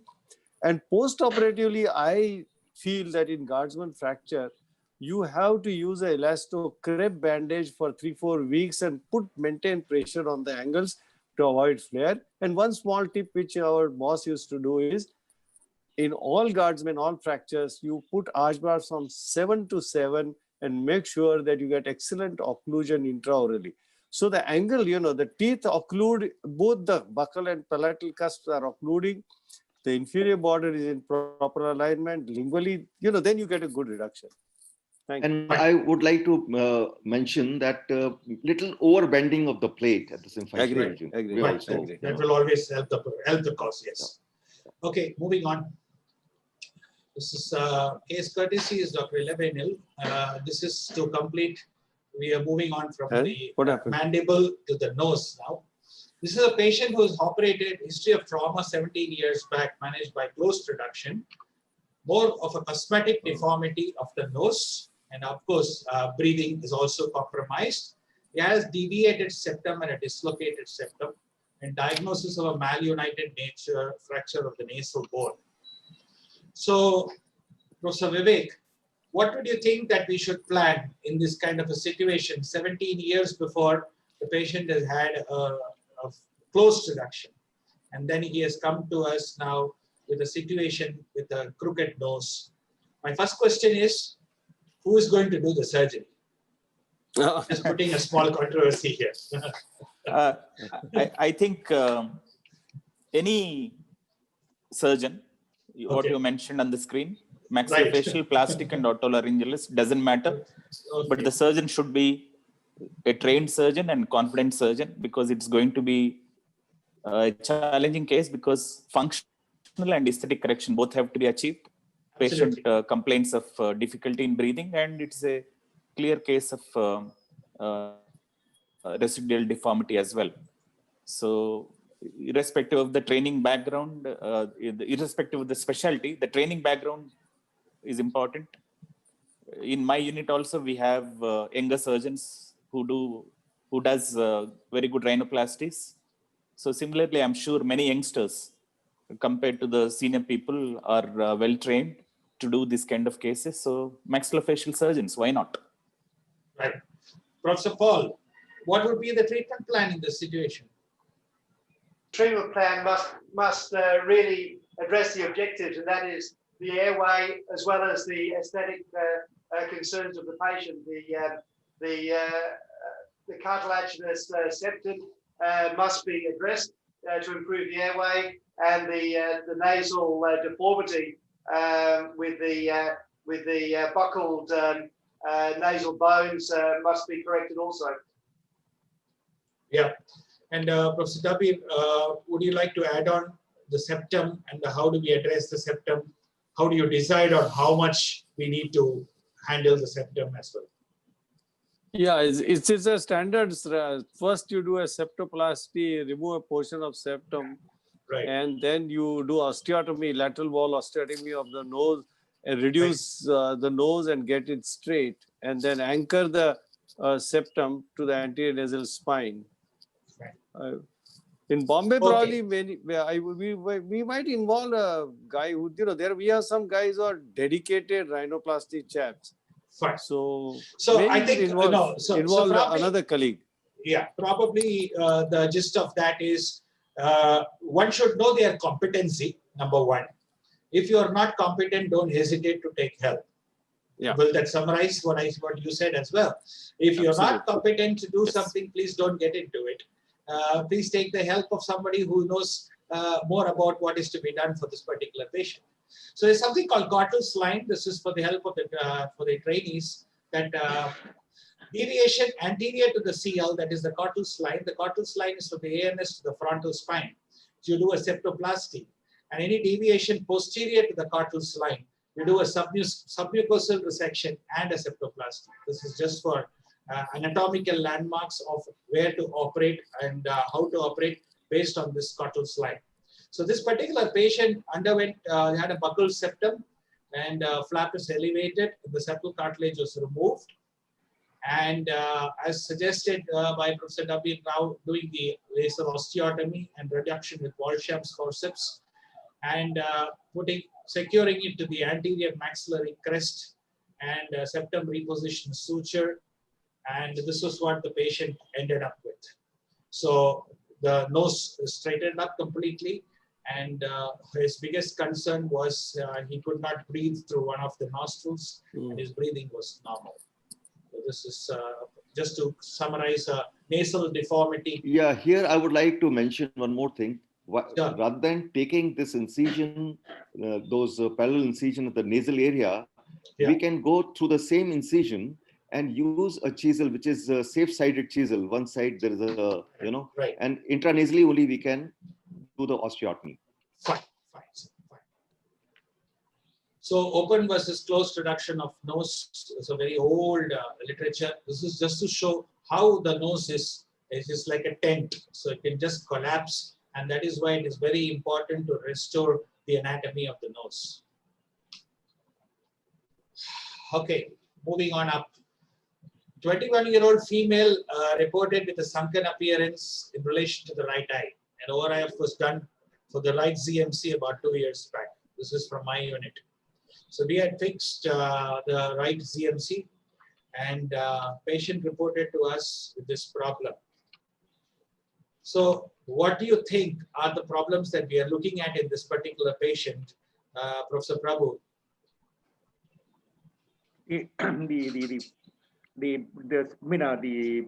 plating was done only on the frontosegmatic region. Yes. Probably the floor is left out. Yeah.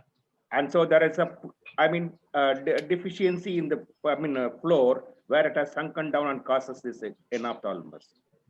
And it has malunited, and it has, I think, permanent enophthalmos. Now I think we'll have to go in and correct it. The floor. Right. Professor Paul, how do you assess enophthalmos?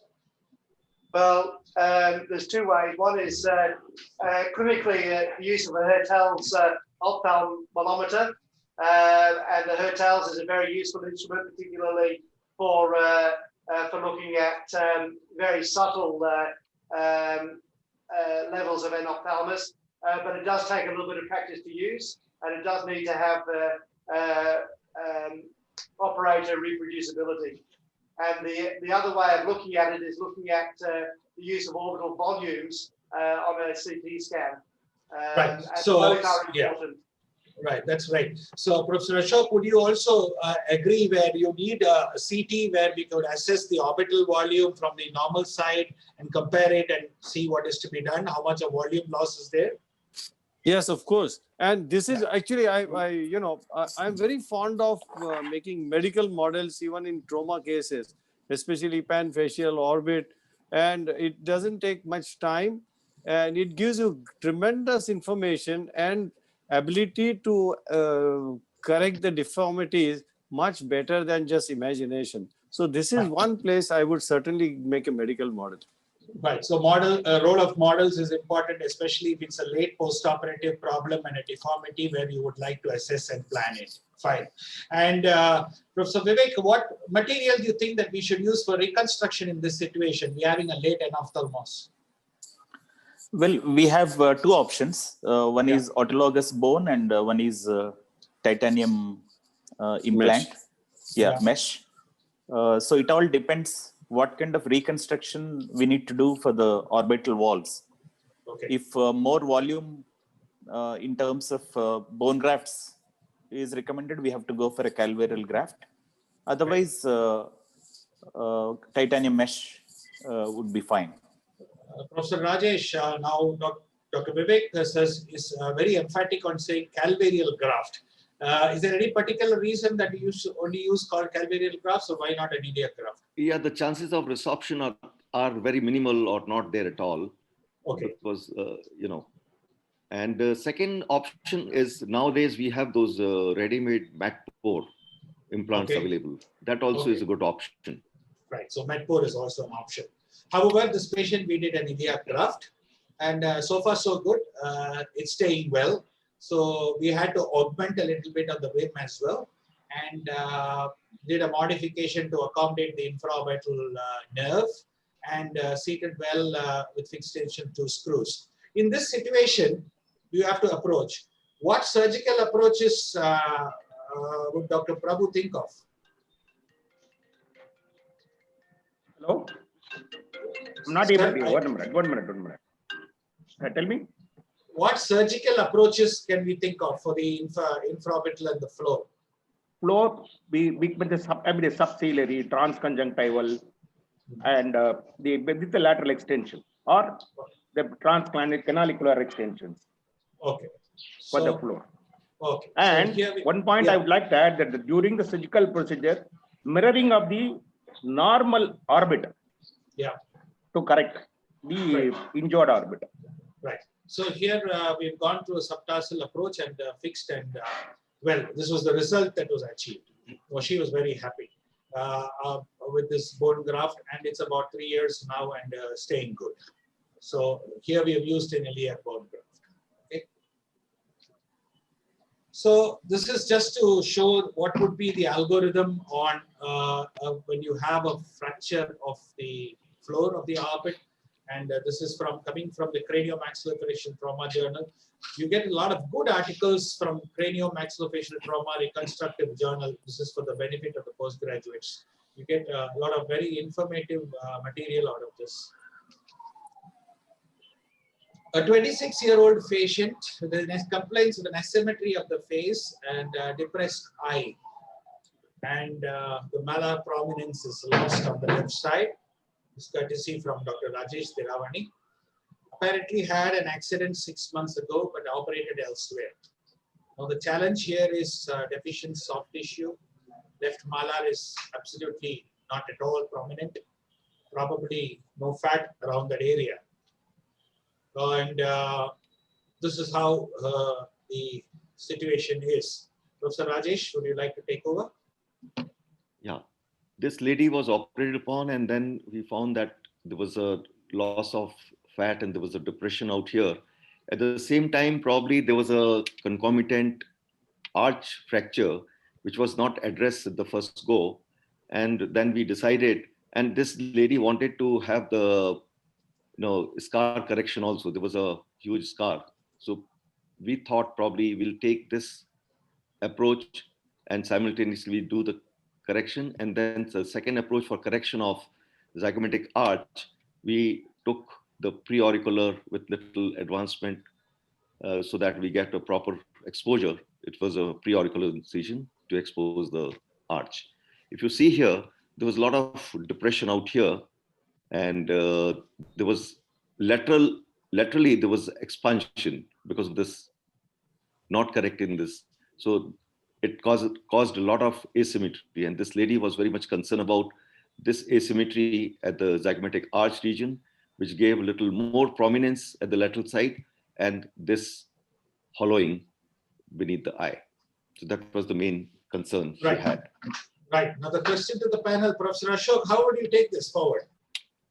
Yeah, first thing, as I said, medical model. I make a medical model. Fortunately, the other orbit is normal, so you can mirror image, get the right, so you know the orbital volume, the shape. And then this is one case where I would consider a patient-specific implant, which is possible now. Rajesh, this was done recently, no? Yeah, this was done some 6-8 months back. Yeah. Yeah. So today we have in India also patient-specific implants available. So you can make some nice titanium implant which will restore the volume. Now the approach here would be transconjunctival as far as the floor is concerned. For the zygomatic arch, I would also use either hemicoronal or the Alcath-Bramley type preauricular. That should be adequate. And after having finished all this hard tissue work, at a later date, I would consider using inject fat to do the, you kind of finish the case. Okay. So you're going to go with transconjunctival. You would like to address the orbit. Would you go and remove the mesh at this stage, Professor Vivek?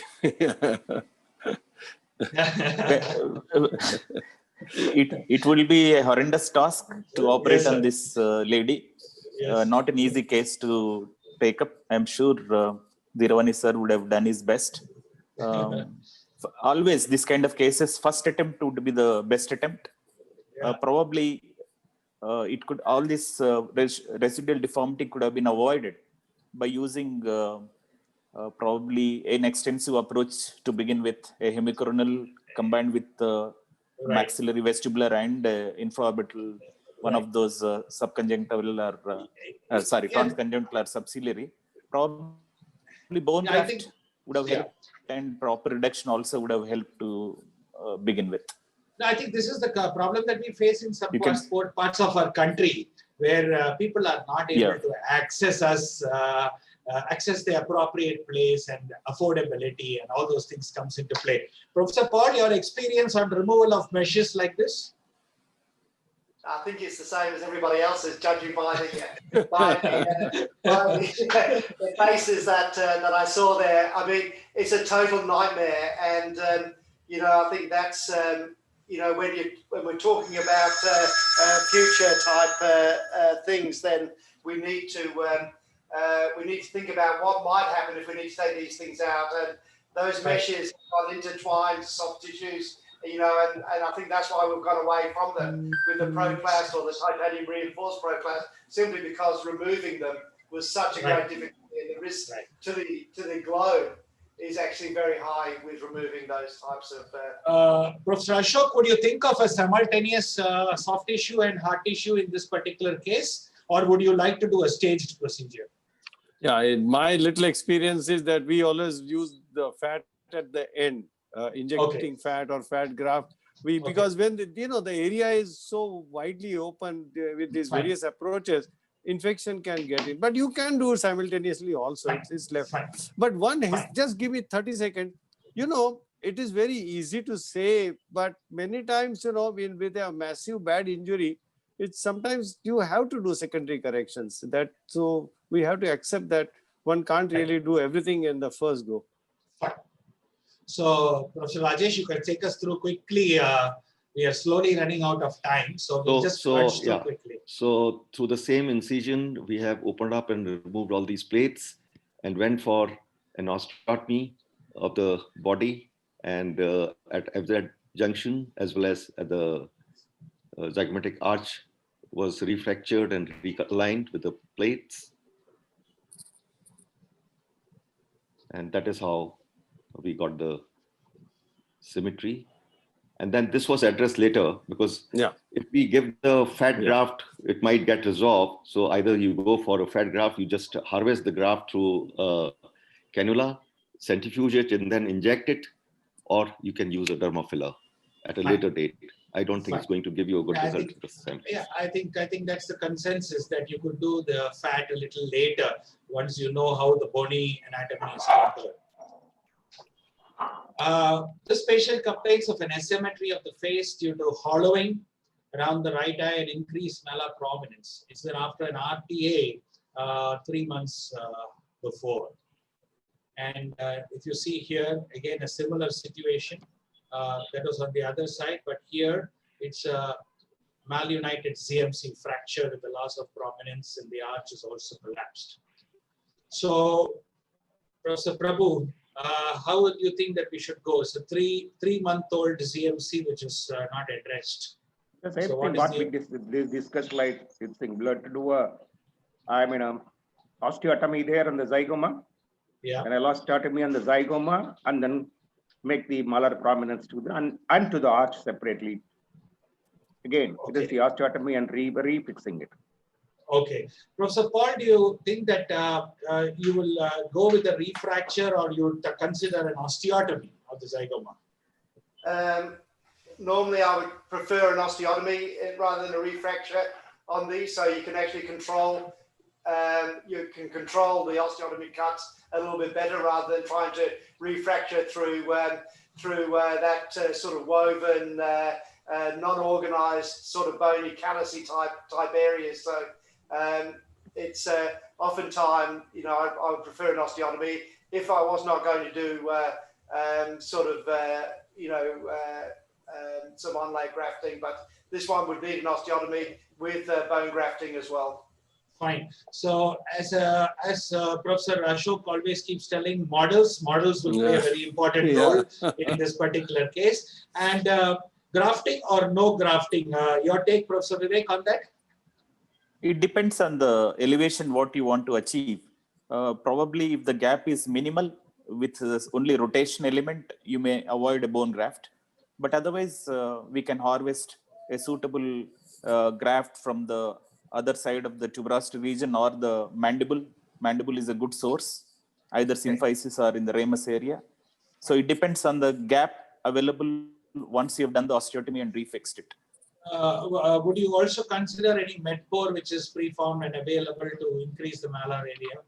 I don't have much experience of using any of the medpore and other things.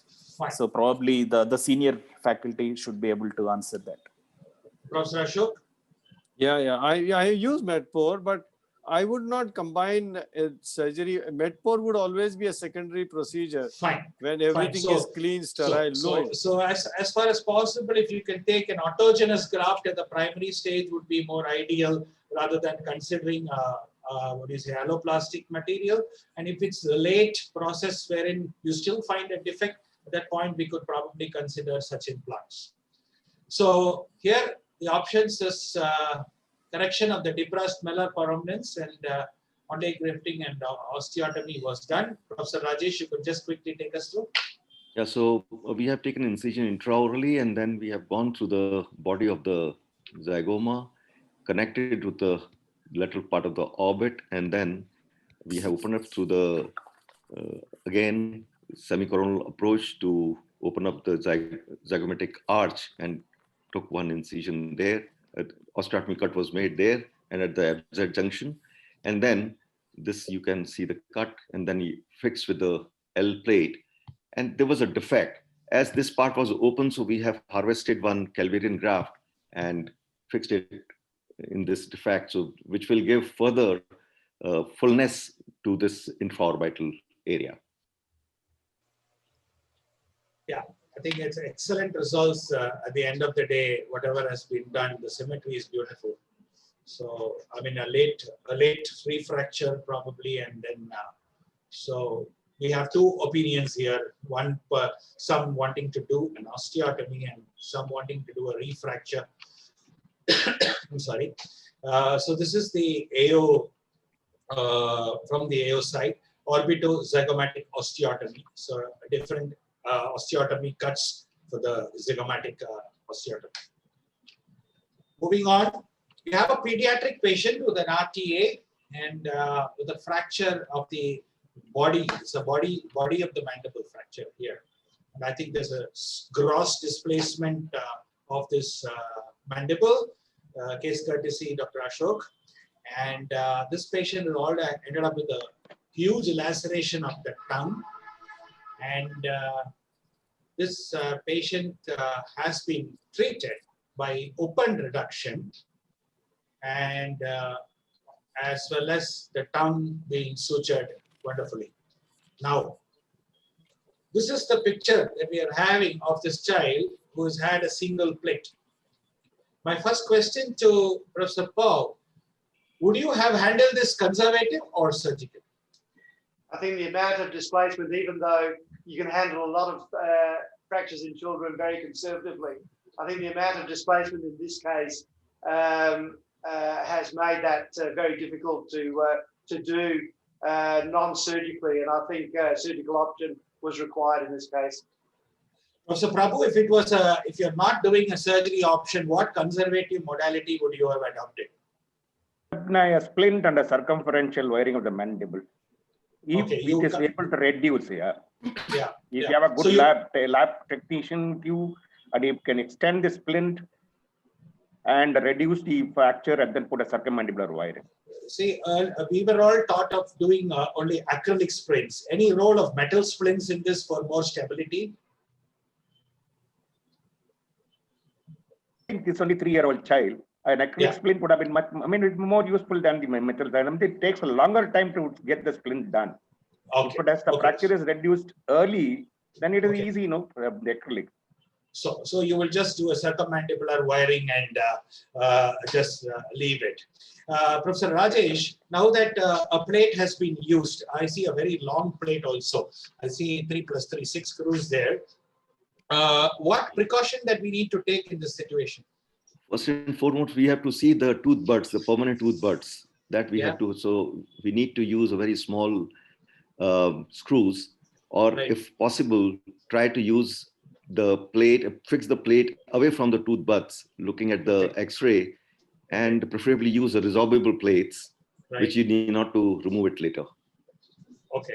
So this would this plate be put in the lower inferior border would have been better, or how would you have controlled the flaring in the upper border, Professor Vivek? I wouldn't worry too much about the occlusion in this age. I would concentrate on reducing it to the pre-injury status. Can we go back to the previous CT scan? It's a very grossly displaced body fracture with overriding. So I would definitely go for open reduction and internal fixation like what Dabir sir has done. I would have preferred a lower border for fixation of plate, but fixing those 3 posterior screws with intraoral incision sometimes may be very challenging. Right. So that's the reason I think sir has taken slightly upper area, but he has used very short screws, maybe just 4 millimeters, avoiding the tooth buds. So I'm very happy with what has been done to this child. Professor Ashok, the question now finally comes to you. So you heard from the panel. Now, what would you do with this plate? Yeah. See, I fully agree with my friend Dr. Prabhu that I would use. See, I'm very fond of using splints, and I use splints for maxilla, mandible, both. In this case, this kid is barely 2-year-old. He was not even 2 when I operated on him. The fracture was passing between the first and second deciduous molar, and the second deciduous molar had not erupted. It was still covered with mucosa. It was impossible to cover that tooth with acrylic plate and do a circummandibular wire. I'm very fond of circummandibular wire and not opening. But here I had no option. Secondly, this poor kid had a cerebral concussion, so he was kept under neurologist's care, neurosurgeon's care for the first 4 or 5 days.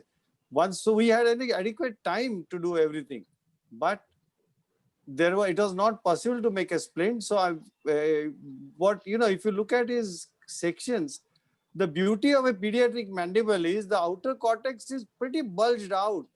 and it is far off from the buds, tooth buds. So you can use, you follow the Champy's line for fixing the plate. Use short screws. We had used the shortest available in this. This is a imported plate, and the titanium plate screws were 5 millimeters. So we saw to it that we placed them in such a way along the Champy line above the mental foramen. And the purpose of using 6 screws is that if you use 4, maybe you will not get adequate rigid fixation. So we added 1 more screw, and there is adequate space between the first and second molar. So it's all in about 6 weeks, 4 to 5 weeks. Children heal so rapidly. So that is the reason for not using a splint and using open reduction. And probably you had to repair the tongue also under GA. Yeah. So thought of Not only that, tongue repair is not a big deal. It's a very routine thing. No, under GA must have taken the patient under GA. So of course. You must have thought this had to be done under GA. Right. No, and we removed the plate after in six months time. The plate was out also. Right. Good. Ravi sir, one clarification. Suppose we had done a transosseous wiring on upper and lower border, would have been helped? Transosseous and the upper border, I do not know. I have no experience, sir. No, just because instead of putting a thing going through the tooth buds, a lower border wiring. That's what I said. To avoid damage to the tooth buds. If you look at the scans, look at a 2-year-old child scan, and you will see that the outer cortex is far away from the buds. No, I'm just getting it clarified from the thing. And this is how we learn. I also studied it at that time. I said, okay, thank you. Moving on, sir. Just before we move on, I mean, we talked about resorbable plates, but unfortunately, resorbable plates are far more bulky than those little mini plates. Yes. And although they sound very good to use, oftentimes in a case like that, a 2-year-old, 3-year-old, the bulkiness of the plates actually make it difficult to use. And the benefits of a very small titanium plate, I think, outweighs the value of a resorbable plate. And so, yes, you do need to take it out, but that's probably not such a bad idea anyway. So thank you, Professor Vivek, just for 30 seconds. So thank you, Professor Paul. Thanks for that point. See, in mandible, resorbable plates are contraindicated. They are not load bearing. So please never consider resorbable plates for mandible. This is another case, an interesting case, a history of trauma 18 months back. It was a pressure cooker blast injury, resulted in loss of vision. And this patient already has a orbital prosthesis. And the complaint that the patient reported to Dr. Ashok was excruciating pain. And the patient was really not concerned of aesthetics. But if you see this scan, you could see a completely comminuted zygomatic bone here, collapsed totally, no prominence. And if you see this, it's very understandable. But the patient's concern was pain. This patient was operated with plates. The post-operative scans are seen here. Now, Professor Vivek sir, are you happy with the outcome, or will the patient be very happy now from where she was? I must say I'm very pleased with the result, and Dabir sir, like always, has done excellent job. And you can see the happiness in the patient's face. I'm sure she is happy with the result. Yeah. Now I'm sure, Professor Dabir, you would have used models of this patient as well. Yes. Yeah. So when was this operated? How many months back? Or this was operated about 5 years back at our college, DY Hospital, DY dental school. Our students did a great job. Right. So this orbital prosthesis was done by whom? No, orbital prosthesis is done by one of those. The patient came to me. See, after with the prosthesis. After the injury, the globe burst and it atrophied. So she went for a prosthesis immediately, and because of her pain and flattening of the cheek, she came to us. She was referred to me, right? And I operated on her at the college. And we used a hemicoronal approach and transoral approach and transconjunctival. So put all those plates. And the whole idea was these are all hibernated bony ends. So you could not get a jigsaw puzzle like a fresh case. So there were some gaps. So we told her that we'll do the first stage, get things back to where they belong, as Epker says, and then we'll do a secondary correction.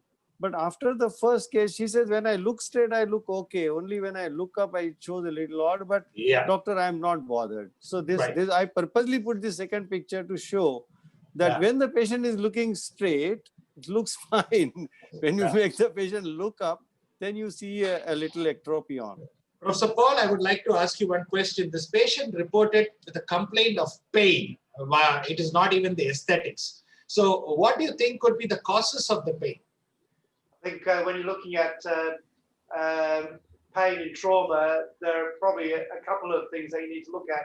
The first is it neurological in origin? Is it due to a neuralgia, post-traumatic neuralgia, or is it the bony ends are still moving with muscle pull, and so you're getting spasm and pain as a result of nociceptive impulses due to that movement.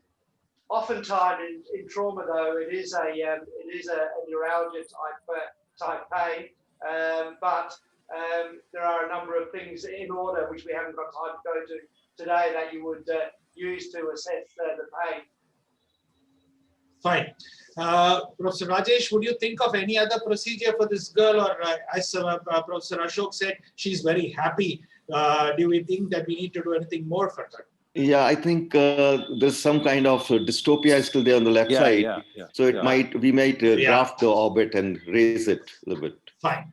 Probably the prosthesis needs to be adjusted a little, and probably need to explore. Anyway, wonderful for her. So beware of pressure cookers and mobile phones. I have come across 2 mobile phone blast cases where I have seen wherein the patient had using mobile phones on charging. That is why people say don't use, and it could blast because our phone is always on our face. Yeah. So these kind of injuries could also happen.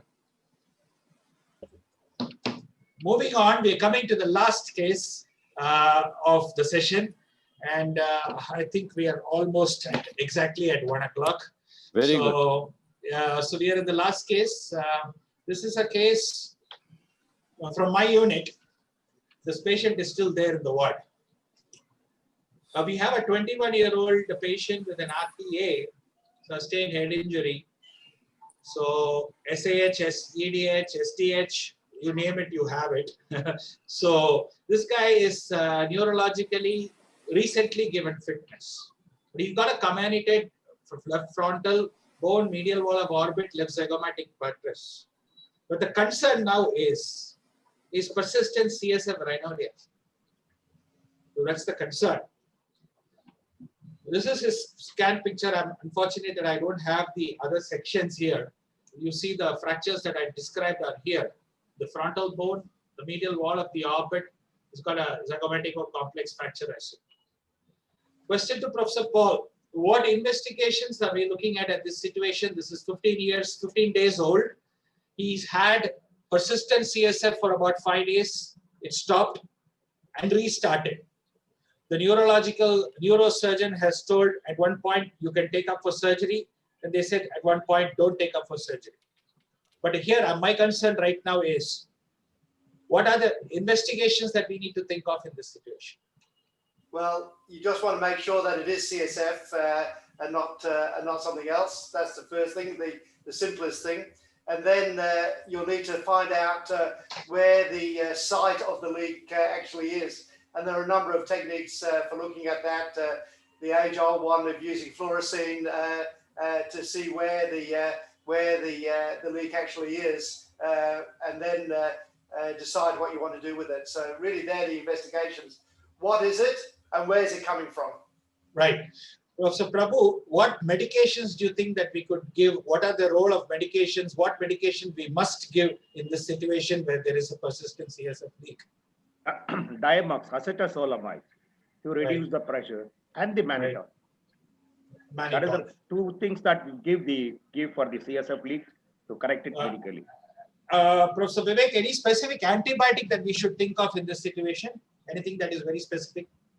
Well, if you believe that there is a existing blood-brain barrier, then we have to choose the antibiotics which cross the blood-brain barrier.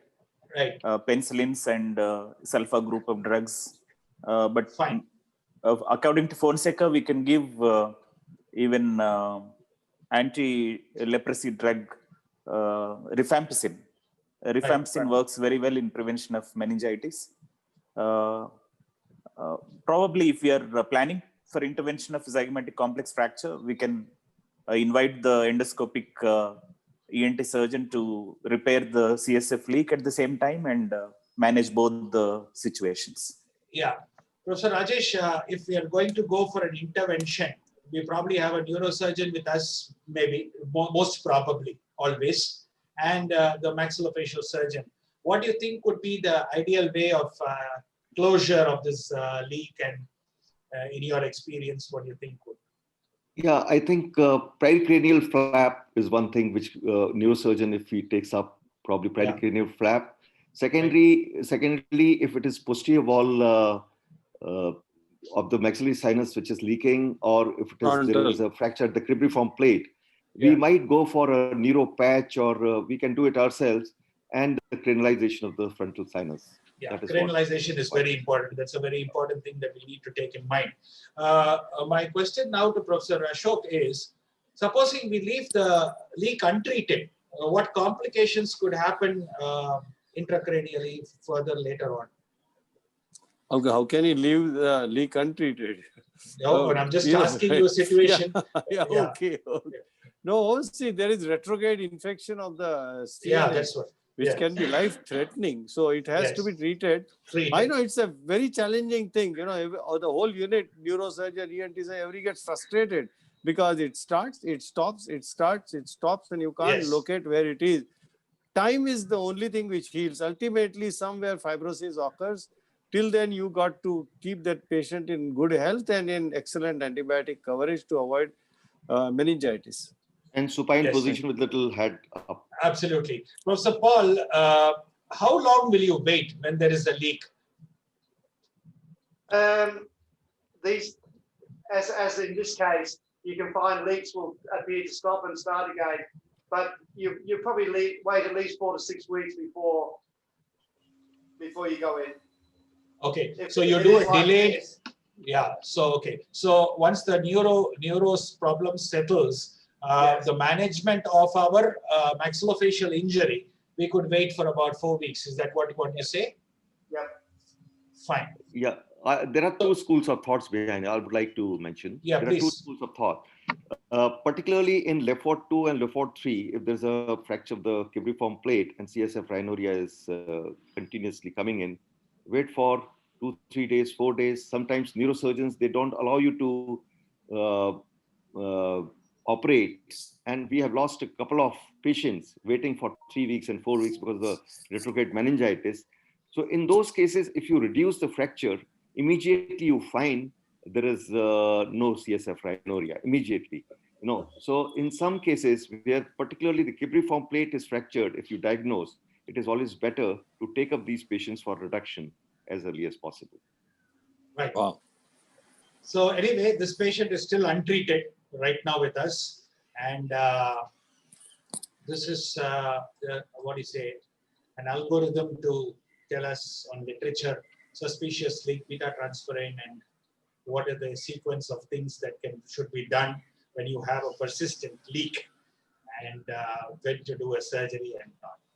So this is another slide from cranioplastic surgery in North America Clinic in 2013. Persistent where all the conservative management and the surgical management is outlined here.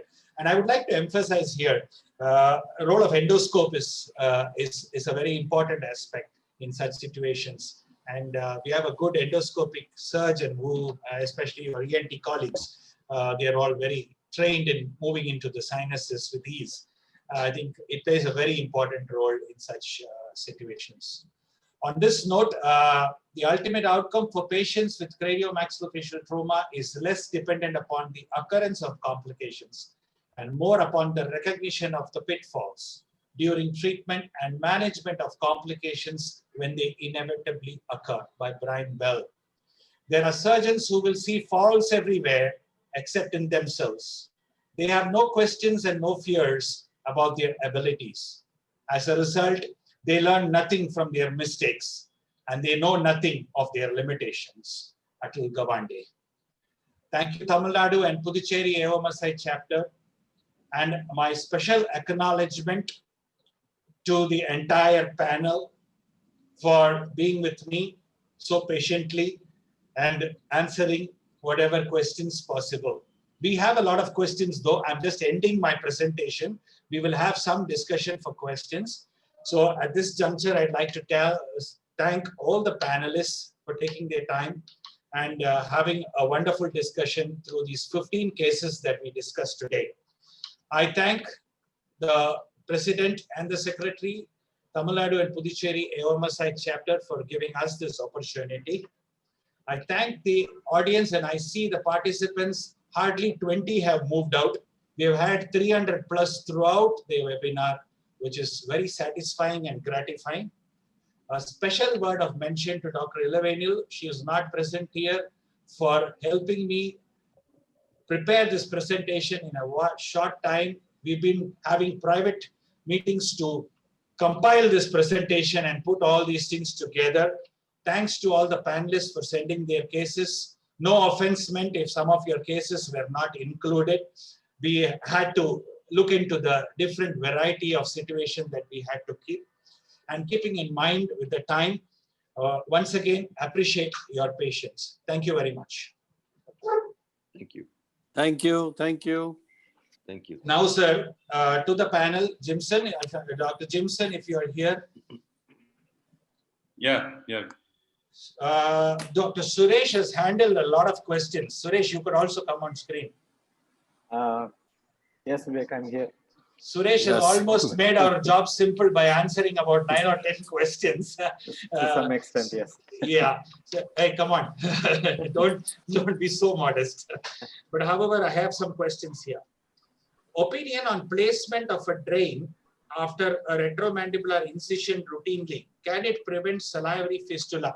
Any one of you can take up this question, please. Placement of a drain is not going to prevent the silostene. That is only that is only for a screen. Instead of this coming through the soul, it is going to come through the drain. That's all. But subsequently, it has to fibrose and heal. Yeah. So actually, it is the other way around. A drain might, set in a canal for the set in a canal of fistula. Exactly. One point I would like to just add: whenever you get a siloseel, first thing, please inspect the normal, the parotid duct opening and see whether it is patent. If it is not patent, put a stent in that tube and see that it drains through the normal duct. Because once it starts draining through the duct, many times this siloseel will cease. Fine. So the next question is specifically to Professor Dabir. Any specifications of the nerve stimulator? Any specification? No specification. Depends upon which hospital you are working in, because they have to buy the nerve stimulator, and these are the disposable variety. They just throw. I wish we could pick them up. Professor Paul, would you think CT or MRI, which is better for retrobulbar hemorrhage evaluation? CT. Just 2-letter word, and the answer is over. So, I think you can get very effective, but I mean, you're just looking for that mass in the caudal space. You don't need an MRI. I mean, if you're evaluating the effect on the optic nerve for other reasons, then yes, an MRI. But for retrobulbar hemorrhage, CT. Okay, in connection with retrobulbar hemorrhage, road of topical beta blockers. Anybody? Rajesh. Yeah, I think it controls your blood pressure. So and yeah, probably intraocular that way. pressure also. Yeah. Okay. How to check the visual acuity in an unconscious patient? I think that's a very impossible situation at this point in time to answer. You know, actually, when you sometimes send a patient for ophthalmic evaluation, most of the time the patient can't open the eye even. There's so much of edema. They just like the pupillary reflex and get out. And We then can That's only all. see- That's all. unconscious patient probably is the conscious level is more important than going for Yeah, exactly. acute At that visual point, acuity. eye doesn't make importance there. Management of head injury is more important than anything. Absolutely, absolutely, absolutely. There's a question here. I think I will put this to Professor Vivek. Earliest age for a condyle ORIF? We don't treat any condylar fracture in a child with an open reduction and internal fixation. Yeah. The case what we have shown is an exceptionally rare case. It was a dislocation more than anything. If it was a case of condylar fracture, we would have managed it conservatively. We don't, the most important is never cross 2 weeks period for an IMF in adolescent. And if the child is very young, just 1 week, or sometimes we don't even treat them with MMF, just physiotherapy is good enough. Absolutely. But Professor Vivek, Ashok, Vivek, yeah. it depends upon which country you are born. You know, in the AO course, we have seen people using, you know, in the AO, many of us are on the faculty of AO. There are guys Absolutely. who do open reduction, Yeah, you know, endoscopic open reduction as 4 and 6 year old kids, and after some time they go in and Yes. take out the plate also. So it depends upon where you are born. Professor Ashok, a question to you. Would you choose a bicortical screw fixation in condyle? Bicortical screw fixation in condyle, well, I would not, because as it is, it's, you know, the medullary bone is very small in that condyle, and so much handling will definitely devitalize the condyle. One monocorticular, but see that it fits properly and secured properly, and it's rigid, firmly engages the bone. Yeah. Professor Rajesh, in bilateral orbital fractures, when there is no mirroring option available, what can we take as a guide for the orbital volume assessment? Well, this is going to be a difficult task to have bilateral orbital fractures. And only thing is we can just reconstruct the rim. Probably if possibly some part of the rims are there, we can always reconstruct the rim first and then go for the pro reconstruction. And at the same time, if we have good guidance from the zygomatic side, particularly the FZ side, FZ junction side, if we align them properly, if there is a fracture of the zygomatic arch, if we align them, at least these 2 points will give us a clue whether you have width-wise you have corrected it, you know, to the normalcy. Right. In The other one- questions, yeah, The other please. one, now the thing is, for the bilateral bit, I have no experience, but the navigation. Right. No, Navigation surgery. I'm just seeing one question, which interests me. How did you succeed to retrieve the condyles after 3 months of fracture? so I think, To me? You know, yeah, because I think the Yeah. bilateral condyles case, Yeah. so I think experience will teach them. We should tell that. Yeah, you may succeed and you may fail. Because that question has been asked, let me say one thing. We have ended up throwing the condyles into the bucket when we couldn't fix the condyles. Yes. As many senior surgeons have mentioned, we have seen the case of avascular necrosis whenever we tried extracorporeal fixation of condyles. You will see all sorts of complications. You need to be experienced and you need to be lucky also on that day. Yeah, I think that's very important.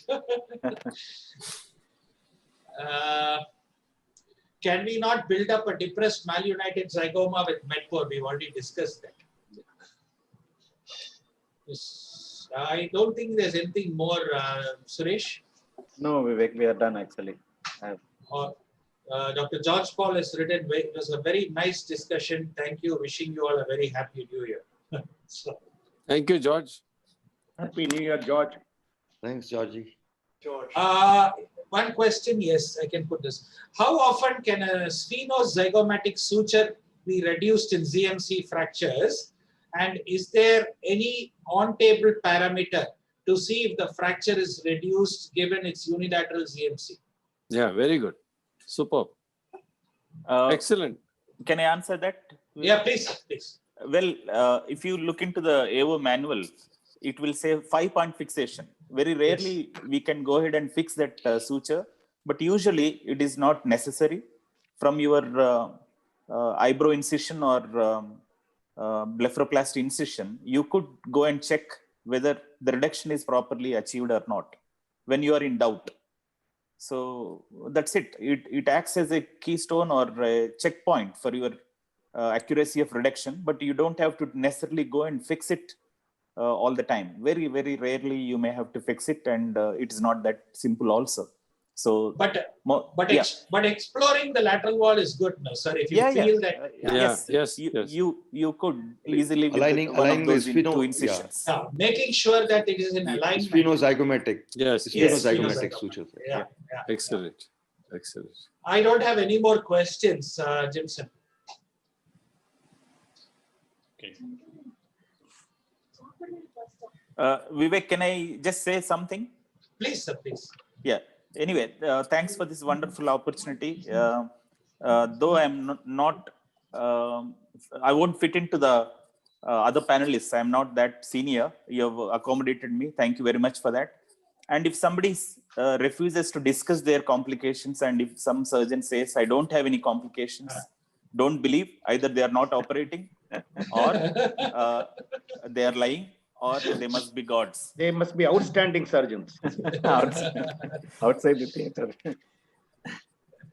No, I want to ask Dr. Paul one small thing. See, we are eagerly awaiting CT scan facility getting available in Indian operation theaters. At least I'm not aware of any. There are 2-3 centers. There are 2-3 centers. Because I believe they're in Germany. There are many. Do you have in Australia a CT scan facility in the operating centers? Yeah, we've just started over the last 18 months, 2 years, using intraoperative CT. So we started with orbital floors. It's absolutely invaluable for our orbital floor work, because even one take back to theatre for a bone graft which has slipped or pushed up or something like that, we can get it absolutely right in our first time. So even if our take back to theatre was only 1 in 1 in 50 or 1 in 100, it's still paid for itself. We just take one spin just to make sure it's correct, and we've started to just move it out a little bit more to looking at perhaps some of the more severe zygomatico maxillary type fractures to make sure you have the reduction. We also have stealth here, which we can't get very often used to, but stealth also is our navigation surgery for, we were talking about bilateral orbital injuries. Stealth and stealth planning or navigation surgery for those is also very good. And that's something for us all to look forward to in the future. And you're right, it's very much, it takes a lot of money, but ultimately the cost will reduce. And I think you'll find that, you can demonstrate decreased length of stay, decreased operating time, decreased amount of disposables, that there is some spin-offs in using some of that technology, even though the initial outlay is high. Thank you. Dr. Jimson, if so, you can close it. I hope we stuck to our time. Yeah. Thank you very much. And yes, we have come to the end of this fantastic discussion. And what a way to start the new year. And we could see close to 200 years of combined experience. Nice. Yeah, I'm the youngest of all them. Vivek, don't forget me. We Okay. are contemporaries. But honestly, Jimson, I'm truly honored that I was given this role by you and from Tamil Nadu to be with all these people, and I'm so happy to be. You have done an excellent job, Anna. You have Great done an job. excellent job. Well today. done. Thank you, sir. Yeah, 200 years of combined experience coming together at the same time, explaining the management of complications, and you have all made it look very simple. That comes with experience. And like what Dr. Vivek Reddy said, If you do not have complications, that means you're not operating at all. And that was really a fantastic discussion with the Doyens. So thank you, Dr. Vivek, for moderating this session. And true to the words of Dr. Suresh, that you are a student of Dr. B. Srinivasan. And, Yes. you indeed rocked. And it's my pleasure to thank the panelist, Professor Paul Sambrook. Thank you, Professor, for joining us most of the time as a participant as well. So thank you. And Professor Prabhu sir, indeed it is a pleasure to have you.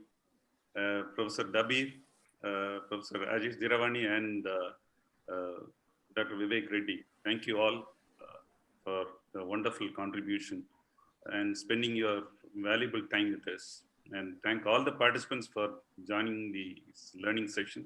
Would like to thank all the heads of the department from all over India for encouraging the trainees to participate. And I would like to thank the President, National AMSA President, Dr. Veerababu, Secretary, Dr. Preetham Shetty, for their continuous support, Executive Committee, and members of the State Branch. Thank you, Dr. Suresh, for your continuous help and support. I have to thank Dr. Ilavenil, who was with us in coordinating and preparing this presentation, but could not join due to some personal reasons.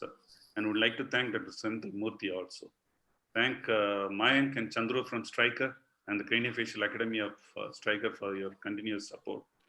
And see you all next week at the same time for more learning. Again, wishing all a happy, prosperous, healthy, and a blessed New Year to all. Thank you very much. Thank you, Suresh. Thank you, Chandru and Thank Mayank you, as Vivek. well. Thank you. Great show. Thank Vivek. you all. Thank you. Thank you, Thank Suresh. you. Thanks for your Thank you. support. Thanks. Thank you, Vivek. guys. Thank you. Bye, Thank sir. you. Happy New Year Thank to you, all of Vivek. you. Thank you, all of you. Bye. Thank you. Bye-bye. Bye-bye.